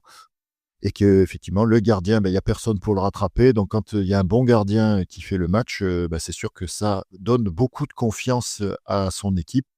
Et aussi à noter que dans l'équipe de Mladost, on a le fameux Konstantin Kharkov, l'ancien russe qu'on évoquait aussi dans notre dernier épisode sur les transfuges russes vers d'autres équipes européennes. Et bien là, il est à Mladost et il en met 3 sur 6 dans ce match. Maintenant, Kharkov qui est un très bon joueur. Et puis les gardiens, ben oui, comme au handball, tu peux pas ambitionner des résultats si t'as pas un gardien. On va revenir longtemps en arrière, mais quand on a fait le podcast avec Jérôme Fernandez, il nous avait parlé évidemment, et même s'il n'avait pas besoin de nous en parler parce ça sautait aux yeux, l'importance d'un tiré au meilleur dans les résultats. Et si tu as un gardien, c'est sûr que si tu commences à avoir un gardien qui a plus de 50%, ça va être quand même beaucoup plus simple pour ton équipe de l'emporter. Donc le gardien, effectivement, est un poste primordial dans ce sport. On passe à la deuxième soirée de cette Champions League et pour attaquer ça, on va parler de Ferencváros contre Kotor et victoire de Ferencváros 26-15. Donc match très prolifique en but, hein, on en a 41. On a 41 buts sur ce match-là, on en avait eu 39 le match d'avant avec Ferencváros. Voilà, un peu les Ferencváros qu'on peut comparer peut-être un petit peu au Globetrotter. C'est water polo champagne, c'est du spectacle, presque un peu même qu'on pourrait voir en NBA. Ils marquent beaucoup, ils prennent beaucoup de buts, même si je pense que donc l'entraîneur Niki, qui doit être un peu furax de voir son équipe prendre autant de buts. Mais en tout cas, ça donne énormément de spectacles pour les spectateurs et les téléspectateurs. Donc, c'est pas forcément pour nous déplaire. Bon, surtout quand on gagne, Ferencváros gagne quand même de 11 buts, hein, malgré tout. Donc, water polo champagne du côté de Budapest. Ouais, écoute, tu vois, on parlait des gardiens. Kotor a commencé avec Rističević. Rističević, c'est un gardien qui avait évolué à Marseille il y a une dizaine d'années, qui lui a une stat 1 sur 15, donc qui a 6% de 6%, 1 sur 15, c'est catastrophique, qui a été remplacé par Pejovic, le deuxième gardien. Il est à noter toujours l'absence de Mandić, Mandić qui n'est pas là, donc à Ferencváros, c'est dire quand même l'étendue du talent de cette équipe-là, hein, parce que Mandić est a été élu meilleur joueur du monde l'année dernière, puisqu'il a tout gagné et il a grandement participé aux victoires de ces différentes équipes. Manertz aussi était absent. Manertz, ouais, ce que j'allais dire, ouais. Donc tu mets 26 buts sans Manertz et sans Mandić, qui sont les deux artificiers principaux. Mais écoute, ça a pris le relais.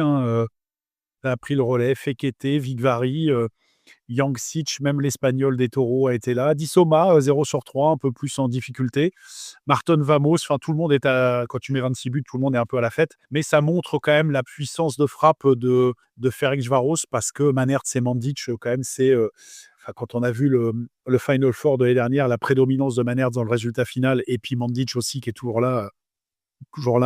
Donc, écoute, Ferencváros qui continue sa marche en avant avec 9 points en 3 matchs. Bon, je ne vais pas dire que c'est un galop d'entraînement pour eux, cette première phase, mais c'est pour une équipe qui veut aller au bout, et que ce passage de 16 équipes à 8 équipes, ouais, ça s'apparente un peu à un galop d'entraînement. Ouais, et puis bon, c'est toujours plaisant, voilà, de voir un match comme ça. On va dire que c'est le type de résultat qui, je pense, rassure les instances dirigeantes, que ça soit européenne ou mondiale, sur réduire la taille des bassins, peut-être accélérer. Bon, on n'a gagné que 2 secondes, hein, tu me diras, mais d'accélérer les temps d'attaque. Voilà, 41 buts sur un match. Ça fait, voilà, on aime ou on n'aime pas, mais en tout cas, ça fait du spectacle. Mais tu sais, on a gagné 2 secondes, mais alors déjà, on était passé de 25 à 20, de 20 à 18. Tu n'as pas intérêt de te manquer quand même sur une. Ça dépend où tu obtiens l'exclusion. Si tu as l'exclusion directement en pointe et que tout le monde est placé, ça va, les 18. Mais si tu as une exclusion au milieu du bassin, le temps que tout le monde se mette en place, les 18, elles fondent très vite et tu n'as pas intérêt d'avoir une passe un peu moyenne, ratée dans l'eau, etc. C'est c'est un accélérateur de jeu, donc il va falloir s'habituer. Nous qui avons connu des 8-7, des 9-8, etc.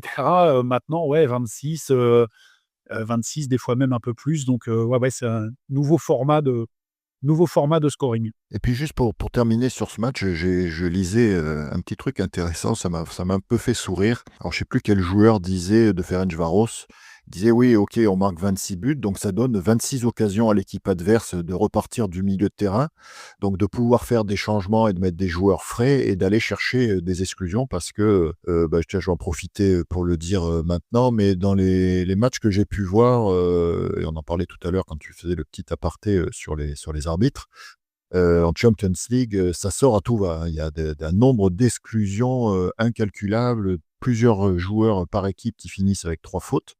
On le verra aussi dans le match Radniki-Olympiakos que j'ai pu suivre, où je me suis régalé aussi sur ce match-là. C'est vrai que les défenseurs, c'est extrêmement compliqué maintenant. Et nous, les défenseurs que nous avons été, effectivement, je pense qu'on finirait pas beaucoup de matchs dans ces formats-là. C'est pour ça que quand il a été question à un moment donné, parce que ça a été abordé, hein, de mettre les Jeux olympiques avec 11 joueurs. Alors c'était soit 12 sur la feuille avec 2 gardiens ou 11. Mais tu peux pas, 11, vu la réduction du bassin, donc qui augmente le nombre d'attaques, donc qui augmente évidemment le nombre de défenses aussi, et cette nouvelle mode, ces consignes pour exclure à tout va. Tu te serais retrouvé, je pense, dans des matchs un peu catastrophes, où des équipes n'auraient pas pu finir à 7. Donc, tu as beaucoup de matchs où tu as des équipes qui ont 15, 18, 20 fautes graves. 20 fautes graves, c'est l'équivalent de 7 joueurs à 3 fautes. Donc, ça aurait un petit peu compliqué le tout, mais effectivement, il va falloir s'habituer à ces scores-là. Et bien justement, pour enchaîner avec un deuxième match sur cette soirée, Barceloneta, qui intéresse, qui est dans le groupe de Marseille avec Hanovre, qui se déplaçait à Hanovre, 27-11 en faveur des Espagnols. Donc on est dans cette continuité-là. Et à noter dans ce match notamment qu'on a, pour illustrer, 4 joueurs du côté de Hanovre qui ne finissent pas le match puisqu'ils se sont pris 3 fautes. Et en tout, de nombreuses exclusions des 2 côtés. Bon, je m'attendais à cette victoire-là, quand même, mais 27 buts à la maison. Alors certes, comme tu l'as dit, il y a 4 joueurs à 3 fautes, ça corrobore un peu ce qu'on venait de dire, hein. Tu vois, si tu joues à 11 sur la feuille et que tu as 4 joueurs à 3 fautes, tu finis le match à 7. Donc, non, écoute, Barceloneta, victoire complètement logique. Quand même, 27 buts, 27-15, c'est quand même sacré tôle. Ça finit à 14-4 les 2 dernières périodes.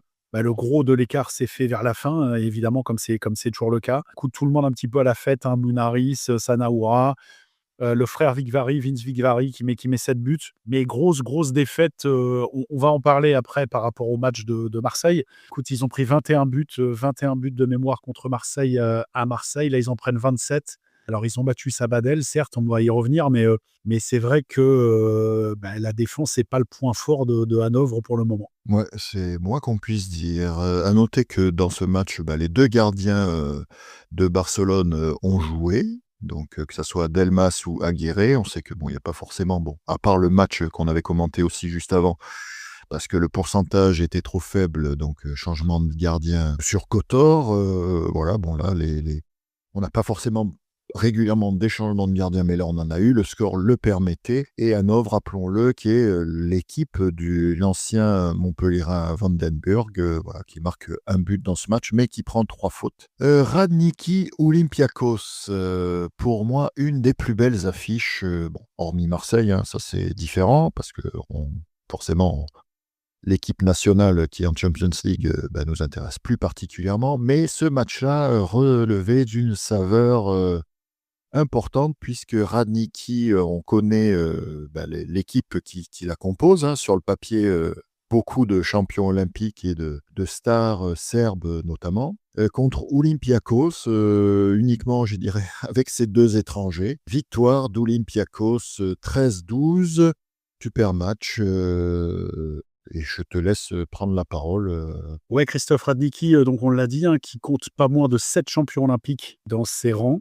Alors, il manquait Nikola Jacic, il n'y avait que le frère Petar Jacic, mais il manquait Nikola Jacic, qui est quand même un joueur, lui, il est triple champion olympique, il est un joueur très prédominant, défenseur pointe, qui peut marquer au poteau, qui a un shoot et tout ça. Mais donc, Radniki a des ambitions. Ils ont fait venir aussi Vlachopoulos et puis un joueur qui est Vapenski, qui est toujours le gaucher, qui est toujours intéressant. Et puis, ils recevaient cet Olympiakos-là, un peu new look, avec Fatovic, qui pour l'instant fait des très très bons résultats. J'ai un petit doute quand même sur la stat du shoot, parce que sur notre cher site de l'Ain Aquatique, c'est marqué 13 sur 13. Donc, je doute quand même que tous les joueurs d'Olympiakos aient fait 100%. Mais tu t'aperçois quand même que Zalanki est là, il fait 5 sur 5. Olympiakos dépendra quand même souvent, comme la Hongrie d'ailleurs, d'un grand Zalanki, qui passe quand même, il faut le dire, rarement à travers, qui est toujours ce shooter délié là, très très intéressant. Et puis Olympiakos, d'abord au même titre que Reko et Ferencváros, ont bouclé la fin des matchs allés avec 9 points. Donc les leaders présumés de ces poules-là répondent présents en faisant carton plein. Et c'était un match super important au niveau du classement, parce que, Olympiakos va se qualifier, c'est quasiment sûr, mais les 3 points lâchés par Radniki, conjugués à la victoire du Mladost à Vasas, place Olympiakos largement devant, et le Mladost à 6 points, Radniki 3 points. Il faudra que Radniki aille jouer à Olympiakos. Ça sera évidemment pas de la tarte, hein, parce qu'Olympiakos, c'est solide, très solide. Et puis, il faudra qu'il rattrape cette confrontation contre le Mladost, puisque le Mladost avait battu Radniki. Donc, écoute, Radniki a mis parcours quand même dans un peu pétrin, parce que je vois quand même... alors, le Mladost a joué 2 fois, a joué qu'une fois le Vasas, mais a gagné au Vasas. Donc, je les vois quand même battre Vasas à la maison. Et puis, le match qui décidera de tout, ce sera ce fameux match... entre le Mladost et Radniki. Le Mladost l'avait emporté de 2 buts à l'aller. Donc la qualif se jouera vraisemblablement là, mais Olympiakos fait une super opération dans une terre de polo quand même qui n'est pas facile à dompter. Ouais, Olympiakos, moi, ils me surprennent presque. Je commence maintenant à avoir l'habitude parce que je les regarde régulièrement.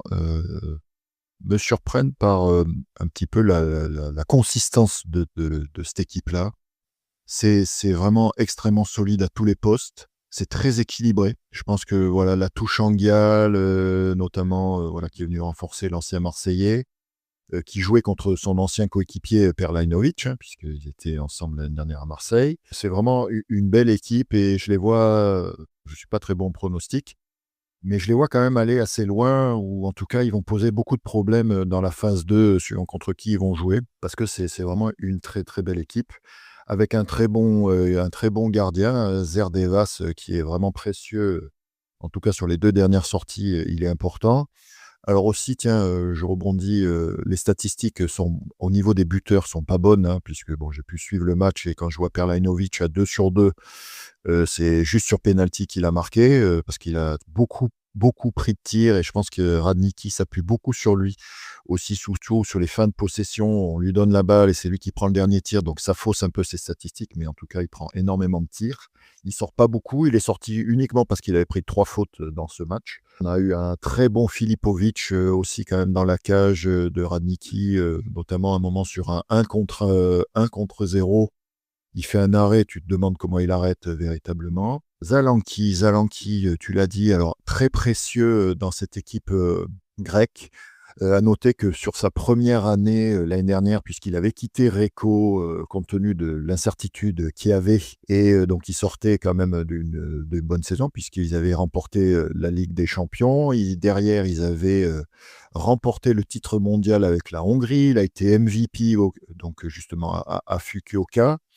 Il a été joueur de l'année en World et European Aquatics, mais en sa première année à Olympiakos, il n'a pas été très très bon, comme Kakaris d'ailleurs. On retrouve un Kakaris à son niveau, parce que on disait plusieurs fois, voilà, pareil, Kakaris à Olympiakos, tout ça, mais c'était un peu décevant. Et là, Zalanki, il a fait une pause un peu, puisqu'il avait arrêté l'équipe nationale. On sait qu'il a été joué à Malte. Et je pense que ça lui a fait le plus grand bien parce qu'il revient cette saison extrêmement fort. On sent que c'est vraiment la pièce maîtresse, avec les pointes, parce que les 2 pointes, je l'avais dit aussi, que ce soit Nikolaïdis ou Kakaris en pointe, c'est extrêmement costaud et ça provoque un nombre d'exclusions incommensurables. Donc ça permet des joueurs en périphérie sur les zones plus, dont Zalanki, de s'illustrer.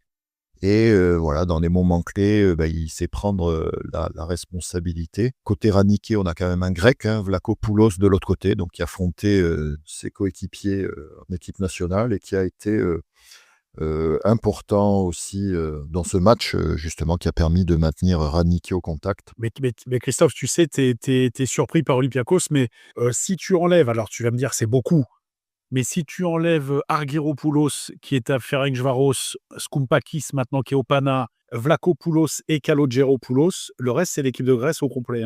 Donc t'as une équipe qui est à 75% d'équipe de Grèce, à laquelle tu rajoutes Anguial qui est quand même un excellent défenseur et un astre puisqu'il a été élu meilleur joueur du monde comme Zalanki. Donc tu as l'équipe de Grèce grosso modo. Alors même si je sais très bien que Argyropoulos, Koumpakis, Vlachopoulos et Kalogeropoulos, c'est des joueurs très très importants dans l'équipe de Grèce. Mais tu as, on va dire, 10 joueurs sur 14 qui jouent en équipe de Grèce, plus 2 étrangers stars. Donc ouais, c'est normal qu'au bout d'un moment, la Grèce, c'est une équipe qui est top 4 depuis ininterrompue quasiment, depuis 3, 4, 5 ans, qui a été vice-championne olympique, vice-championne du monde, alors qui des fois, effectivement, se rate un petit peu, mais c'est une équipe très solide, très disciplinée. Je pense que la patte Fatovic, c'était un joueur quand il jouait qui était déjà très, très clairvoyant, qui jouait toujours juste et qui était un joueur très intelligent, qui a eu des très, très bons résultats avec Barceloneta. Là, maintenant, il est à Olympiakos. Olympiakos s'est raté, à mon sens, l'année dernière, mais ils ne vont pas se rater 10 ans de suite. Et donc, effectivement, ils vont se qualifier là pour le top 8. Et c'est une équipe, on parle toujours Ferencváros, Reco, mais moi, je te dis, Olympiakos, c'est solide, c'est complet. Des gardiens aux pointes, ils ont un gaucher, c'est une équipe en plus, les Grecs là, qui se connaissent depuis très longtemps. Les Fontoulis, Ganidounia, ces mecs ont joué 500 matchs ensemble. Donc c'est une équipe qui est très très très très expérimentée et très solide. Donc il faudra compter évidemment avec eux comme tous les ans d'ailleurs. Ouais, et donc j'ai retrouvé ma fiche statistique. Donc on a donc en fin de match 32% de réussite au tir pour Radnicki contre 42 pour Olympiakos. À la mi-temps, on avait 17% uniquement de réussite pour Radnicki contre 43, donc c'est resté stable côté Olympiakos. On a 34 exclusions en tout dans le match. 15 exclusions pour Radnicki, 19 contre Olympiakos. Donc malgré qu'ils aient pris plus d'exclusions, ils ont réussi à remporter le match. Côté des gardiens, 10 arrêts contre 14. Et on avait quand même 5 buts d'écart à la mi-temps, puisque Olympiakos menait quand même 9-4. T'imagines, Christophe, 9-4 contre cette équipe-là? Mais oui. Non, mais je veux dire, et le 13-12 est presque, enfin, il est flatteur pour Radnicki. Bon, un match, ça dure 4 périodes, mais 9-4, c'est-à-dire que tu laisses cette équipe-là à 4 buts seulement en 16 minutes. Quand tu vois les shooters qu'il y a, Razovic, tout ça, c'est une super perf. Et Olympiakos, c'est au niveau auquel je m'attendais, même un peu au-dessus. Et je te dis, je répète, mais ils iront loin. Ouais, mais Radnicki qui avait égalisé, hein, et puis c'est Zalanki qui scelle le match à la fin, hein. Donc Olympiakos qui quand même sur leurs 3 premiers matchs, sont allés gagner 2 fois à l'extérieur, hein, malgré tout. Donc c'est Ouais, quoi quand tu es 1er de ta poule avec 9 points et que sur la deuxième partie, tu vas recevoir 2 fois sur 3. Écoute, très, très beau parcours pour l'instant des Grecs du Pirée. Ouais, donc moi j'aime beaucoup cette équipe d'Olympiakos. Dernier match et le plus important pour nous et malheureusement qui n'a pas eu l'issue qu'on envisageait puisque Marseille s'incline à domicile 11-12 contre les Espagnols de Sabadell qui avaient perdu leur précédent match à Hanovre. Ce qui nous avait surpris là par contre, et là on n'imaginait pas Marseille perdre, tu l'avais bien souligné, et malheureusement le scénario ne s'est pas passé comme Hannibal de l'agence Tourix aurait pu le prévoir. Au petit jeu des pronostics, je t'avoue que celle-là, je l'avais pas vue venir du tout parce que, rien, enfin, on va revenir un peu en détail, mais pas grand-chose ne laissait présager quand même, ce résultat-là. On l'a dit et puis on en avait parlé avec Hugo Crouzilla quand il était venu à notre micro, mais Marseille est devenue au fil du temps, une place forte, voire une place très forte du water-polo européen. Ce qui signifie que peu d'équipes viennent quand même la fleur au fusil à Marseille en étant sûres de gagner, quelle qu'elle soit, hein, même que ça soit Recco, que ça soit Ferencváros, il y a personne qui vient à Marseille comme ça en étant sûr de prendre les 3 points. Et écoute, je voyais pas du tout l'accident se profiler et c'est une défaite très, très gênante, parce que tu le veuilles ou non, Sabadell n'est pas un grand d'Europe. Tu peux perdre à la maison contre un grand d'Europe, mais Sabadell n'est pas dans cette catégorie-là. Je reste persuadé que Sabadell n'ira pas dans les 8 malgré cette victoire-là. Alors je m'avance, mais je t'expliquerai après pourquoi. Et c'est une défaite, écoute, on pensait que la poule allait se résumer à un duel Barceloneta-Marseille avec à chercher à qui allait finir au premier de la poule et deuxième. Les faits nous donnaient raison parce qu'après une très probante victoire de Marseille contre Hanovre, Barceloneta était allé l'emporter à Sabadell de 4 buts.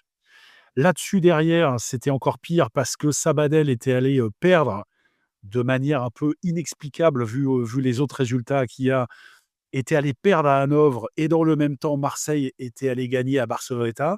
Donc, écoute, Sabadell à 0 point en ayant perdu Hanovre, qui se déplaçait chez le premier de la poule qui, justement, venait de l'emporter à Barceloneta, qui est le leader incontesté du polo espagnol et qui est également aussi une terre forte et c'est très, très compliqué d'aller s'imposer à Barceloneta. Même Ferencváros ne l'a pas fait. Donc, je voyais pas le truc. Alors, il y a quand même un événement, même si et c'est un événement qui compte évidemment. Il y a la perte de Michael Bodegas suite au match de Barceloneta. Des fois, il a c'est pour ça les stats, je me méfie un peu toujours, mais des fois, il a des lignes de stats qui sont pas forcément exceptionnelles. C'est pas un gars qui met 5 buts par match, mais tu t'aperçois de l'importance d'un joueur, malheureusement, justement, quand il n'est pas là. Mike, c'est quelqu'un qui peut remplir plusieurs rôles, devant, derrière, qui fait les bons choix, qui a un poids au niveau de l'arbitrage parce qu'il a un nom. Et tu te rappelles l'interview d'Hugo Fontani, hein, qui nous avait dit que, et je le rejoins complètement, que Mike avait été le seul quasiment à jouer à son niveau aux Jeux Olympiques de Paris. Alors, je ne vais pas mettre tous ces résultats-là sur l'absence de Michael Bodegas, mais quand même, pour moi, c'est pas anodin du tout. Et puis, écoute, j'ai regardé à nouveau hier le match contre Strasbourg pour me faire un petit peu une idée. Alors, on avait un peu minimisé ce résultat d'un but qui est un peu miraculeux, hein, avec le but de Thomas Vernou à 2 secondes de la fin. Et le match de Strasbourg, pour moi, alors on avait dit, ouais, ils ont été gagnés à Barceloneta, il y a une décompression, ils battent Strasbourg à la maison, c'est le plus important. Mais c'était une victoire un peu au forceps, où l'équipe n'avait pas très bien joué et où le rythme avait été quasiment absent. Strasbourg sans Misic et Chandieu menait à 1 minute de la fin contre Marseille. Et bon, ça n'avait pas été une alerte parce que tout le monde s'était dit, bon, ils ont gagné les 2 matchs dans la semaine et ça va. Et puis là, contre Sabadell, qui est l'équipe quand même qui est supérieure à Strasbourg, hein, faut pas quand même se mentir, ils ont fait à peu près le même match, sans rythme, sans accélération. Alors, est-ce que c'est le petit bassin qui maintenant va niveler un peu tout ça parce que quand tu es meilleur, tu peux plus difficilement faire des différences en petit bassin qu'en grand bassin parce que l'avantage physique, l'avantage de déplacement, tu l'as plus. Donc, est-ce que c'est ça? C'est possible aussi. Mais j'ai trouvé Marseille emprunté et Marseille lent. Pas d'allant, pas de pas de dynamique et pas de dynamisme. Et puis, écoute, il aurait été de bonne aloi au moins quand même d'aller chercher les pénaux pour marquer ce petit point, ce qui n'a pas été le cas. Et puis, Marseille, nous avait pas habitués ces dernières années quand même à avoir des résultats contraires dans des matchs qu'ils étaient censés maîtriser. Et puis, là, écoute, il faudra, on va faire un point comptable après parce que tout n'est pas catastrophique quand même. Mais tu vois, s'ils avaient perdu à Barceloneta et qu'ils avaient battu Sabadell, ça aurait été bien mieux parce que tu laissais Sabadell à 0 points. Puis là, tu les remets un peu dans la course et Marseille finira par 2 déplacements. Sur les 3 matchs qui leur restent, auront 2 déplacements à faire. Donc, je reste positif et je pense que ça ira quand même pour le top 8. Mais là, ils se sont quand même mis dans une difficulté qui n'était pas prévue et qui n'était pas forcément nécessaire. Oui, je suis assez d'accord avec toi. Alors moi, ce que j'ai remarqué dans ce match, en tout cas, ce qui je trouve qu'en fait, Marseille, là, sur les 2 matchs d'avant aussi, hein, malgré tout, puisque contre Barceloneta, c'est Thomas Vernou qui marque le dernier but. Strasbourg, c'est Thomas Vernou qui marque le dernier but et qui permet donc d'assurer ces 2 victoires. Et là, moi, j'ai trouvé que Marseille s'appuie trop sur Thomas Vernou, justement. On attend l'exploit de Thomas Vernou. On sait qu'il peut faire la différence sur n'importe qui, qu'il a un shoot qui part à une vitesse incroyable, que personne ne peut arrêter. D'ailleurs, c'est bien illustré sur son premier but. Il prend les choses en main. Mais après, il se retrouve dans des situations où on lui donne la balle et on attend qu'il fasse un exploit. Et du coup, je trouve que ça... Enfin, j'ai pas retrouvé sur ce match-là et même les précédents... Bon, Barceloneta, je le mets à part, mais en tout cas sur les 2 derniers, un système de jeu mis en place qui est clair, etc. Contrairement à l'équipe adverse, où on sent que voilà, Sabadell, ils sont venus, ils ont appliqué pressing très fort, ils ont ciblé les joueurs. Voilà, on sentait qu'ils avaient préparé le match. Marseille, c'était moins flagrant. Alors après, c'est un peu particulier parce que je trouve que Marseille, dans l'absolu, n'a pas mal joué. Mais au final, ils perdent contre une équipe qu'on pensait effectivement moins forte. Bon, ils ont eu un bon Loriot en face, hein, qui a bien aidé son équipe. Après, ils ont eu aussi 2 joueurs, que ce soit Averka ou Saboya, côté Sabadell. C'est costaud, ça a marqué des buts au bon moment. Maintenant, en fait, Marseille un peu sous l'eau. Mais il est un peu particulier ce match, je trouve. Voilà, la défense, j'ai trouvé qu'il prenait quand même pas mal de buts. Tesanovic s'est un peu réveillé pour moi en 3e période, mais au début, je sais pas, on a l'impression qu'il n'est pas là. J'avais évoqué aussi, donc tu disais l'absence de Mikael Bodegas, qui est blessé, donc qui n'était pas sur la feuille de match, mais aussi Ovanisian, hein, en 2e gardien, qui n'était pas là. Donc on avait Brody, McKnight. Knock, knock. Ooh, who's there? A Boost Mobile expert, here to deliver and set up your all-new iPhone 17 Pro, designed to be the most powerful iPhone ever. You call that a knock-knock joke? This isn't a joke. Boost Mobile really sends experts to deliver and set up your phone at home or work. Okay, well, it's just that when people say knock-knock, there's usually a joke to go with it. Like I said, this isn't a joke. So the knock-knock was just you knocking. Yeah, that's how doors work. Get the new iPhone 17 Pro delivered and set up by an expert wherever you are. Delivery available for select devices purchased at boostmobile.com. Terms apply. This holiday season, Instacart is bringing magic to the people who make it magic for others. Get delivery and deals on everything you need this season. Whether it's a last-minute holiday decor emergency, coverage for the holiday party, or just avoiding going out in the cold, Instacart is here. Plus, November 24th to December 23rd is Deal Month, with savings from your favorite retailers and deals on grocery, electronics, beauty, toys, and more. Download the Instacart app to get a little magic delivered today. Pourquoi ça, je sais pas. Peut-être toi, tu as eu des infos ou on en aura peut-être la prochaine fois. Disons que la perte, Est-ce que c'est le choix de l'entraîneur ou est-ce que c'est une blessure? Bon, puisqu'il était là sur le match. la perf d'Arshak contre Strasbourg, quand même, surtout sur la fin de match, laissait un peu à désirer. Alors, c'est la problématique des 2e gardiens quand on te donne ta chance.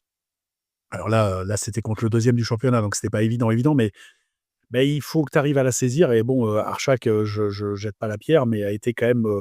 il y a des buts très, très évitables contre Strasbourg sur la fin. Et je pense que Miloš, c'est peut-être pas une sanction, c'est peut-être juste pour le remettre un petit peu au travail et lui dire que bon, il n'y a rien qui est acquis. Il a cette opportunité-là, Miloš de Stepanovic, d'avoir Brody McKnight comme qui était prévu au départ comme 3e gardien, mais qui peut effectivement suppléer aussi Tesanovic. Non, moi, ce que je retiens, alors heureusement, et je ne sais pas comment c'est possible, heureusement que Sabadell est allé perdre à Hanovre, parce que là, tu te retrouveras quand même dans une petite béchamel avec Sabadell à 6 points, avec 3 équipes à 6 points. On a noté tout à l'heure que les 3 gros des 3 autres poules, donc Ferencváros, Recco et Olympiakos, ont déjà fait le job avec 9 points à mi-parcours. Je pensais très honnêtement que ça allait être le cas de Marseille. J'avais dit que pour moi, la victoire à Barceloneta scellait quasiment la qualification. Et puis, écoute, Sabadell ne vole pas du tout sa victoire, hein. Ils ont mené tout le long, quasiment. Alors effectivement, comme c'est un match à un but, c'est une espèce de chassé-croisé. Mais écoute, Marseille n'a pas réussi à sortir. Tu parles de la prédominance de Thomas, mais Thomas fait partie de ces catégories de joueurs. On a parlé de Zalanki avant. Ces équipes-là, quand elles sont dans la difficulté, oui, elles se reposent sur un joueur phare, donc un buteur. Et effectivement, oui, il aura les ballons. Il faudra s'habituer à ça, hein. Et alors, il ne faut pas lui donner tous les ballons non plus, parce qu'il faut que la dangerosité soit un petit peu balancée. Marseille, j'ai l'impression que cette victoire à Barceloneta leur a fait plus de mal que de bien peut-être. Alors bon, il n'y a pas le feu non plus, hein. On va parler un petit peu après du classement et de ce qui reste à jouer. Mais ils se préparent une prochaine journée ou des prochaines journées un petit peu pétrin, alors qu'en fait, ils auraient pu s'éviter ça. Ils ont la qualité quand même, faut pas se mentir. Quand tu regardes la compo de Sabadell, alors ça note la très, très bonne santé du polo espagnol, hein, qui est champion du monde en titre, l'équipe nationale. Mais tu vois quand même que le 2e du championnat espagnol va l'emporter chez une équipe de Final Four, avec une équipe, Averca, Famera, Panerai, l'italien, Cabanas, qui est un vrai bon joueur qui joue à Hughes, mais c'est pas non plus, c'est pas un effectif, je répète, mais c'est une équipe valeureuse, Sabadell, mais c'est pas un grand d'Europe, donc c'est une défaite qui me gêne un peu et qui entrave la bonne marche, en espérant que Marseille et les grandes équipes doivent repartir de l'avant. Et une grande équipe, tu mesures une grande équipe autant qu'elle met pour se refaire la cerise. Et il faudra que Marseille se refasse la cerise inévitablement. Après, on a eu des joueurs qui étaient en tout cas un peu au début de match, même si statistiquement ça ressort moins. Mais Nadji, au début, il n'est pas en réussite, hein, sur tous ses tirs. Bon, c'était pas le seul, hein. Il y a eu pas mal de poteaux, d'arêtes qui mettent pas en confiance. C'est quand même dans ce match assez surprenant, c'est que pour commencer le match, les premières minutes, on a ni Spajic ni Gabamassi dans l'eau. Alors que c'est les pointes prioritaires, c'est Van Peperstraat qui se retrouve à aller jouer en pointe. L'action d'après, il se retrouve à défendre en pointe. Assez surprenant, le set de base. Tu sais, ça revient à ce que je te disais tout à l'heure. Tu peux mettre, qu'on se méprenne pas, Van Peperstraat, c'est pas n'importe qui. Mais tu peux mettre un peu n'importe qui devant. Vu le règlement comme il est appliqué, un Van Peperstraat ou un Spajic, je vais pas te dire qu'ils ont autant de chances l'un que l'autre d'obtenir des exclusions.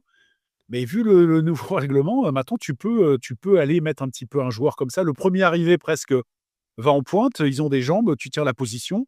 Et si tu es servi, tu peux obtenir quelque chose. Il a pris le parti de ne pas mettre Thomas devant, même quand il n'y a pas Mike. Et c'est là que tu vois que l'absence de Mike, elle est très, très préjudiciable. Je n'ai pas trouvé ça terrible. Et dans la même veine que Strasbourg, je te dis, ils s'en sont sortis miraculeusement contre Strasbourg.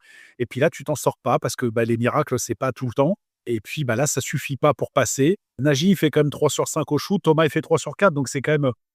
C'est des joueurs sur lesquels on compte et qui sont là. Mais écoute, j'ai trouvé ça un peu corseté et un petit peu prisonnier. Je ne vais pas dire prisonnier d'un système, mais un peu quand même où je ne sais pas si, alors je spécule, hein, mais je ne sais pas si l'initiative est tolérée et je ne sais pas si les joueurs ont une super grande liberté. J'ai l'impression que c'est un peu corseté. Je l'avais déjà dit l'année dernière. Mais bon, écoute, c'est peut-être pas ça, hein, mais c'est mon ressenti vis-à-vis vu de l'extérieur. Enfin bref, donc écoute, il y a des matchs comme ça où rien ne va, mais même dans la difficulté, tu dois quand même, quand tu as un effectif comme celui de Marseille à la maison, t'en sortir, et ça n'a pas été le cas. Donc on peut faire un point sur le classement parce que c'est super important. Et sur les perspectives à venir.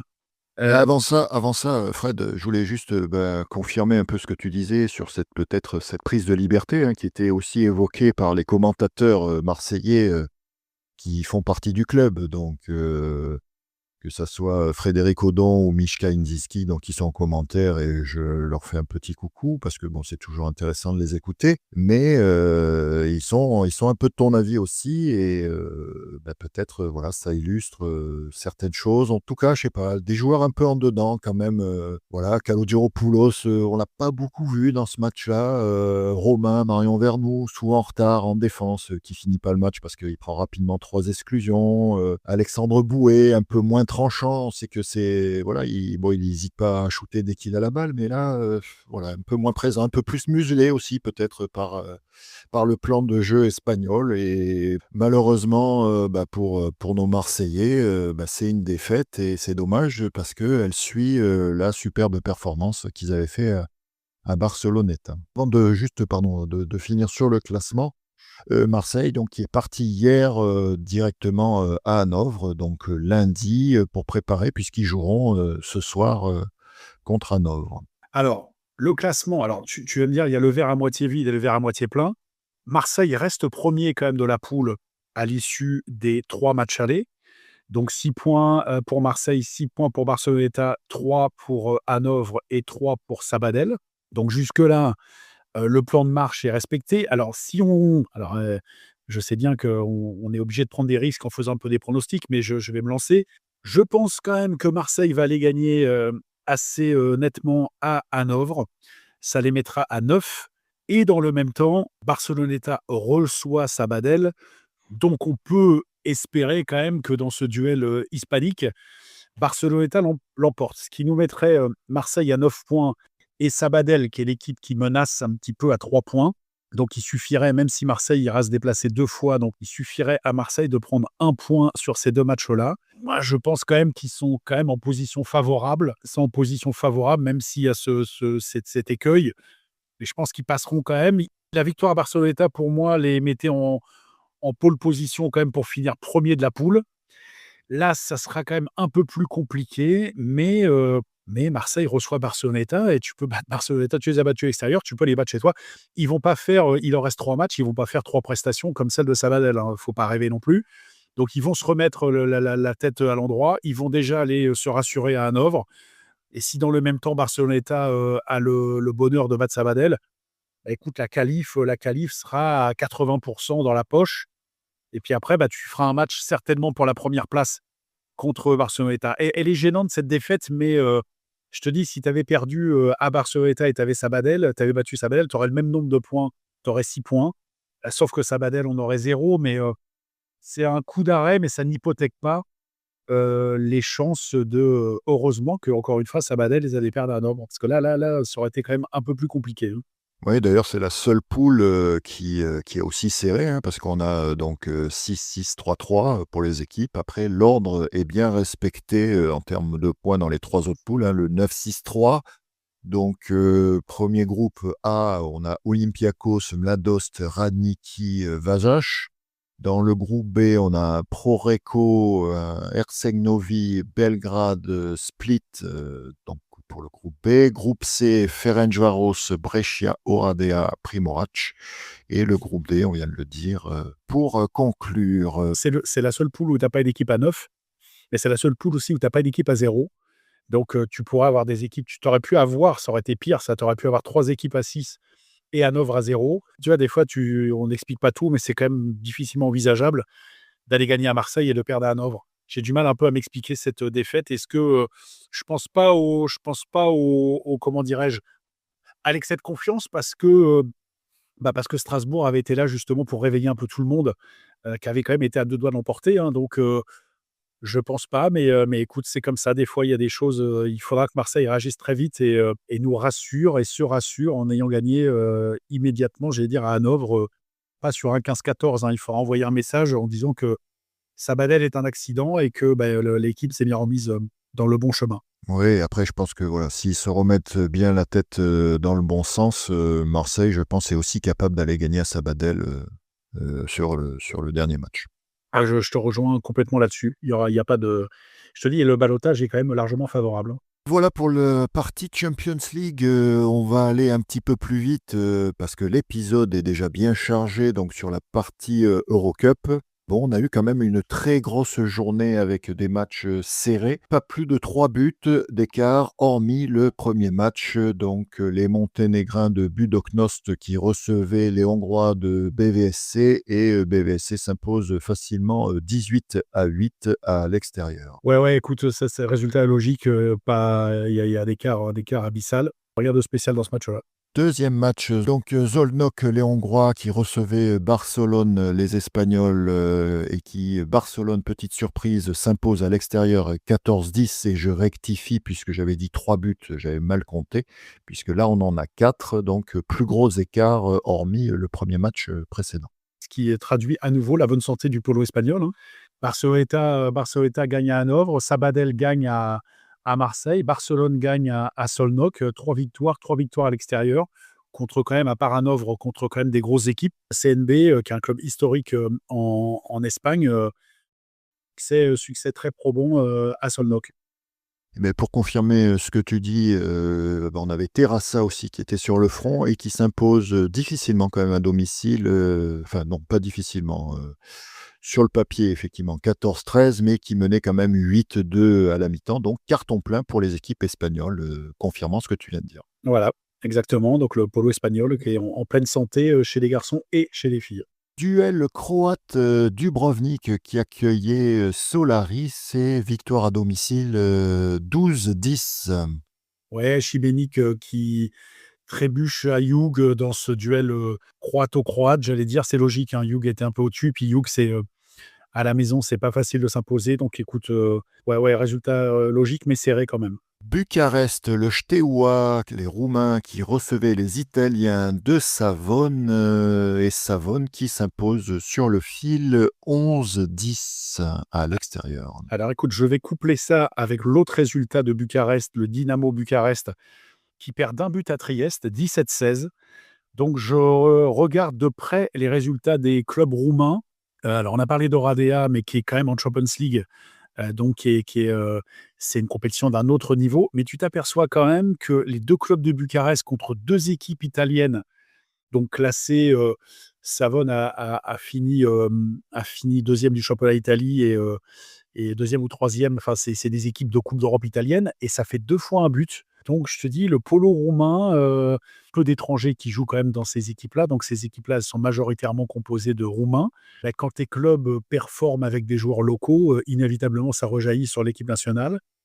Équipe nationale avec laquelle on va devoir ferrailler, comme ça a été longtemps le cas, même si à un moment donné, on était passé assez largement devant les Roumains. La dernière rencontre avec les Roumains, on a perdu chez eux à Oradea lors de la Coupe du Monde en début d'année.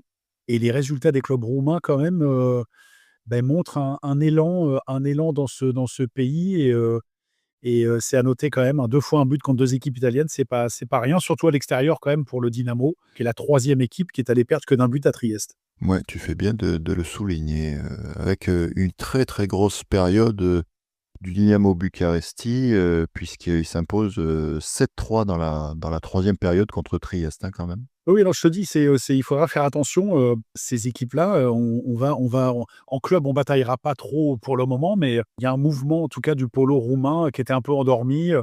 Ils ont confié l'équipe nationale à Bogdan Rat, ancien très grand joueur. Et donc, écoute, il y a un élan, il y a un mouvement du polo roumain qui veut sortir de l'ornière un peu et qui est en train de se donner les moyens. Autre match, les Serbes de Sabac qui accueillit les Allemands de Spandau et victoire 11-8 après avoir mené 7-3 à la mi-temps. Ouais, Sabac qui est une équipe toujours un peu, pas dire méconnue, mais qui est là et qui met quand même 3 buts à Spandau. Donc écoute, score un peu logique. Toujours ce polo serbe de qualité, toujours difficile à manœuvrer. Oui, pour compléter, j'ai vu que je crois Sabac s'était imposé contre Novi Beograd après dans un match assez compliqué en faute. Je crois qu'il y a eu 49 exclusions dans ce match. Donc Sabac qui est en forme en ce moment. 49 exclusions. Ouais. Et dernier match et duel grec. Donc on avait beaucoup de duels inter pays. Donc Panathinaikos qui accueillait Vouliagmeni et victoire au tir au but de Vouliagmeni 7-6. Le Pana qui a affiché un petit peu ses ambitions, hein, qui a pris notamment Skounpakis, donc qui veut un peu bousculer la hiérarchie, alors sans aller jusqu'à Olympiakos, mais qui veut au moins déjà concurrencer Vouliarmény pour la deuxième place. Et puis là, écoute, qui perd chez lui au péno. Donc, dans ce duel fratricide, j'allais dire, de deux équipes d'Athènes.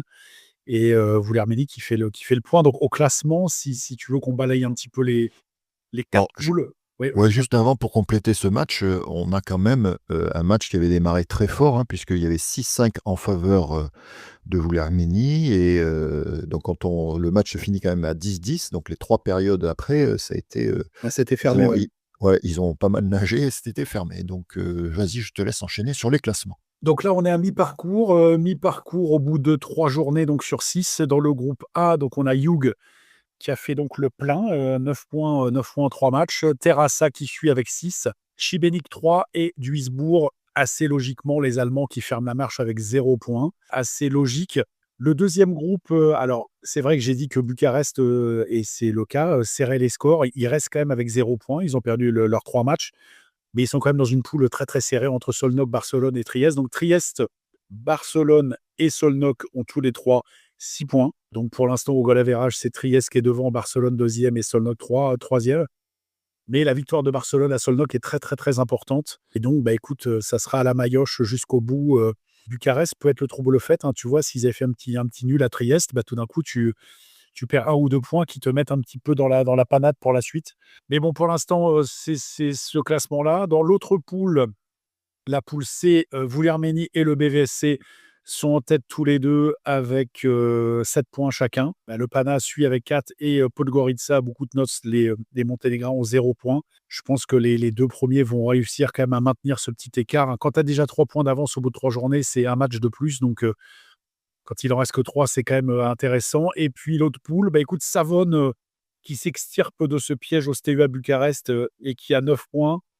Donc le fameux Sabac, 6, fort de sa victoire contre Spandau 3 et Bucarest 0. Donc je répète que les 2 clubs de Bucarest ont 0 points, mais avec des scores qui ils sont pas décrochés dans les matchs, dans les confrontations directes. Ils prennent pas des -10. Donc c'est quand même assez intéressant pour eux. Voilà pour cette page de Coupe d'Europe. Si vous êtes encore présent dans ce long épisode, je te propose, Frédéric, qu'on fasse un petit point. On l'a évoqué dans plusieurs épisodes, mais on a eu des infos, ça y est, elles sont tombées sur la prochaine composition de l'équipe d'Italie qui se déplacera donc au championnat d'Europe à partir du 10 janvier à Belgrade.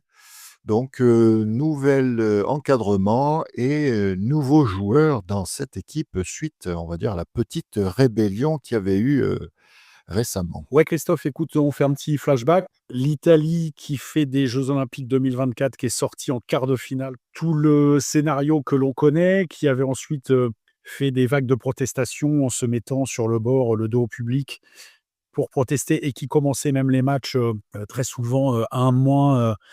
Ou qui sortait un joueur pour jouer le match à 6.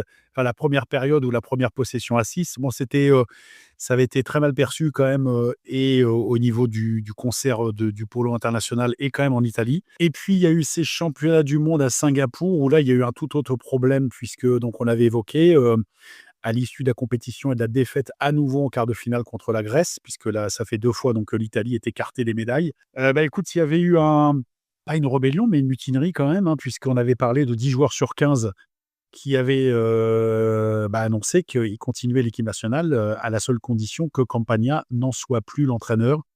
Donc ça avait été quand même un tremblement de terre en Italie. On ne va pas rappeler, parce que je l'ai déjà dit plusieurs fois, ce qu'est Campagna pour cette équipe qui est dans le paysage du polo depuis grosso modo 1980-81, donc ça fait 45 ans. Qui a tout gagné comme joueur, qui a presque tout gagné comme entraîneur, qui quand même malgré tout est là depuis 2009, donc était reparti sur un cycle olympique jusqu'en 2028, donc ce qui signifiait 20 ans à la tête de l'équipe nationale. Donc je comprends qu'il y ait un essoufflement, un épuisement, parce que tu fais, si tu joues 10 ans, 15 ans en équipe nationale, comme c'est le cas maintenant de beaucoup de joueurs, tu fais 15 ans avec le même coach, et il peut y avoir une usure. Bref, donc je savais que le Campagna, il allait être dur à déboulonner. D'abord parce que je pense qu'il a un contrat quand même intéressant, et si tu casses le contrat, tu as 3 années de salaire à lui payer déjà. Et puis que tu le déboulonnes pas non plus comme ça. Lui, il avait pris ça tranquille. en disant qu'il ne se sentait pas menacé et que le CT Bello restait une grande famille et qu'il ne voyait pas où était le problème. Et puis, en fait, le problème, il fait que la grande famille, elle a un petit peu, il a un peu éparpillé les cousins et les oncles et tout ça, puisqu'il y a une chasse une chasse aux sorcières que lui, il prétextera par un renouvellement d'effectifs. J'avais dit aussi qu'il avait vécu lui-même comme joueur le renouvellement de Rudic après les championnats du monde 94 où ils avaient tout gagné, champion olympique, champion du monde, champion d'Europe. Et puis l'équipe se voyait continuer comme ça jusqu'à Atlanta 2 ans après. Et puis Rudic, il avait mis un terme à tout ça en gardant que 5 joueurs sur 13 et donc Campagna. Campagna avait fait partie des 8 joueurs exclus. Ça s'était très mal passé aussi entre les joueurs et Rudic. Il y avait des institutions en Italie comme Ferretti, tout ça, qui avaient que 30 ans, qui auraient eu 30 ans à Atlanta, donc avec 28 ans, les Pordio, voilà. Et Campagna fait la même chose. Je pense que, comme c'est un malin, il se sert un petit peu du prétexte de l'âge, puisque donc il a exclu 6 joueurs de la sélection qui n'apparaissent pas. Donc on a Velotto qui n'est plus là, Fondelli. Ouais, donc Christophe, comme tu l'as dit, Campagna qui a diffusé sa nouvelle liste pour les championnats d'Europe. Absent de cette liste, Presciutti, Nicolas Presciutti, Nicosia le gardien, Damonte le gaucher, Fondelli, Velotto et surtout Francesco Di Fulvio qui était un peu le vice-capitaine. C'était De Longo qui était le capitaine, qui d'ailleurs a été rappelé. Di Fulvio qui a été l'arme offensive numéro 1 de l'équipe d'Italie pendant des années, depuis des années, qui a été quand même élu meilleur joueur du monde il y a 3 ans, en 2022. Donc écoute, c'est tous des joueurs, à part Nicosia qui a un 98, c'est que des joueurs qui sont entre 92, nés en 92 et 95.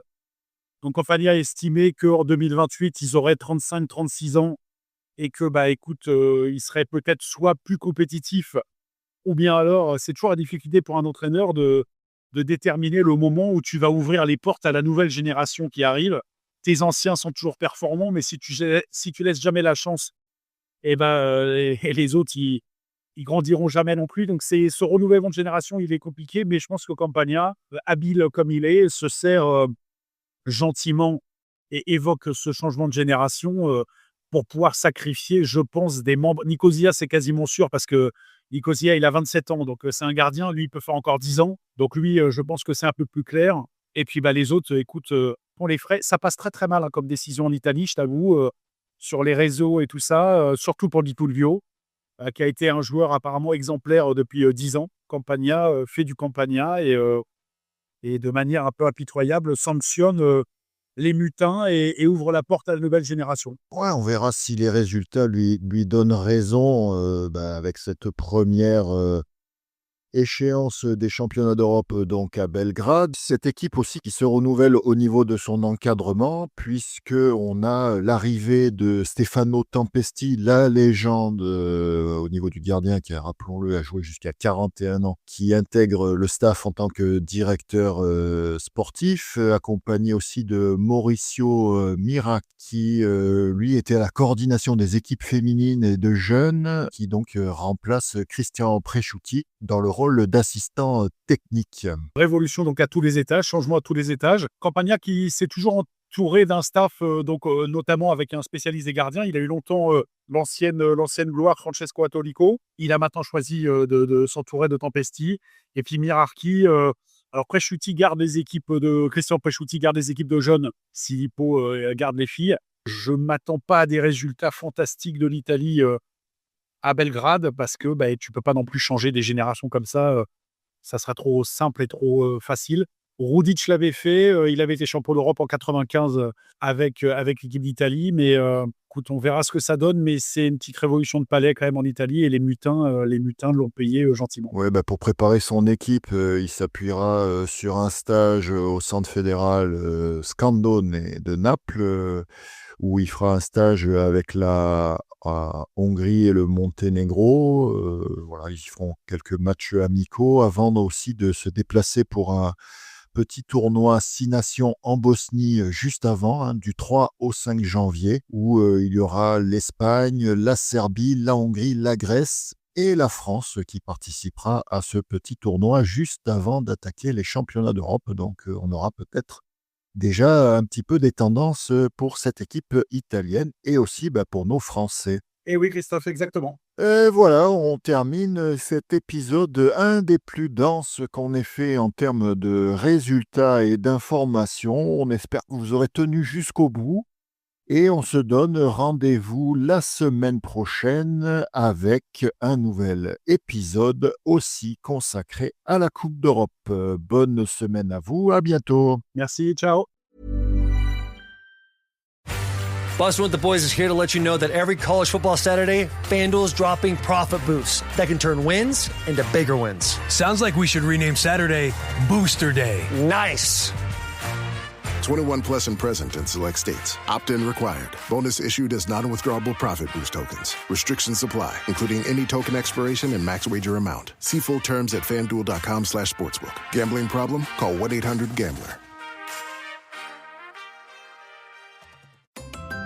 ¿Y si pudieras tener Wi-Fi confiable e inteligente al mismo precio por 5 años? Esos son los 5 años de precio fijo garantizado de Xfinity, sin contratos y con nuestro mejor equipo incluido. 5 años de Wi-Fi que aumenta la velocidad en los dispositivos que más la necesitan para todo tu gaming, incluso cuando todos están conectados. Los 5 años de precio fijo garantizado de Xfinity. Mantén un precio fijo y desata un mundo de posibilidades. Xfinity, imagínatelo. Se aplican restricciones solo en planes selectos. Did you know Tide has been upgraded to provide an even better clean in cold water? Tide is specifically designed to fight any stain you throw at it, even in cold. Butter? Yep. Chocolate ice cream? Sure thing. Barbecue sauce? Tide's got you covered. You don't need to use warm water. Additionally, Tide Pods let you confidently fight tough stains with new ColdZyme technology. Just remember, if it's gotta be clean, it's gotta be Tide. N'hésitez pas à nous laisser vos commentaires. Si l'épisode vous a plu, vous pouvez noter l'épisode, le partager et pour ne pas manquer les prochains, pensez à vous abonner. À très vite sur La Pointe.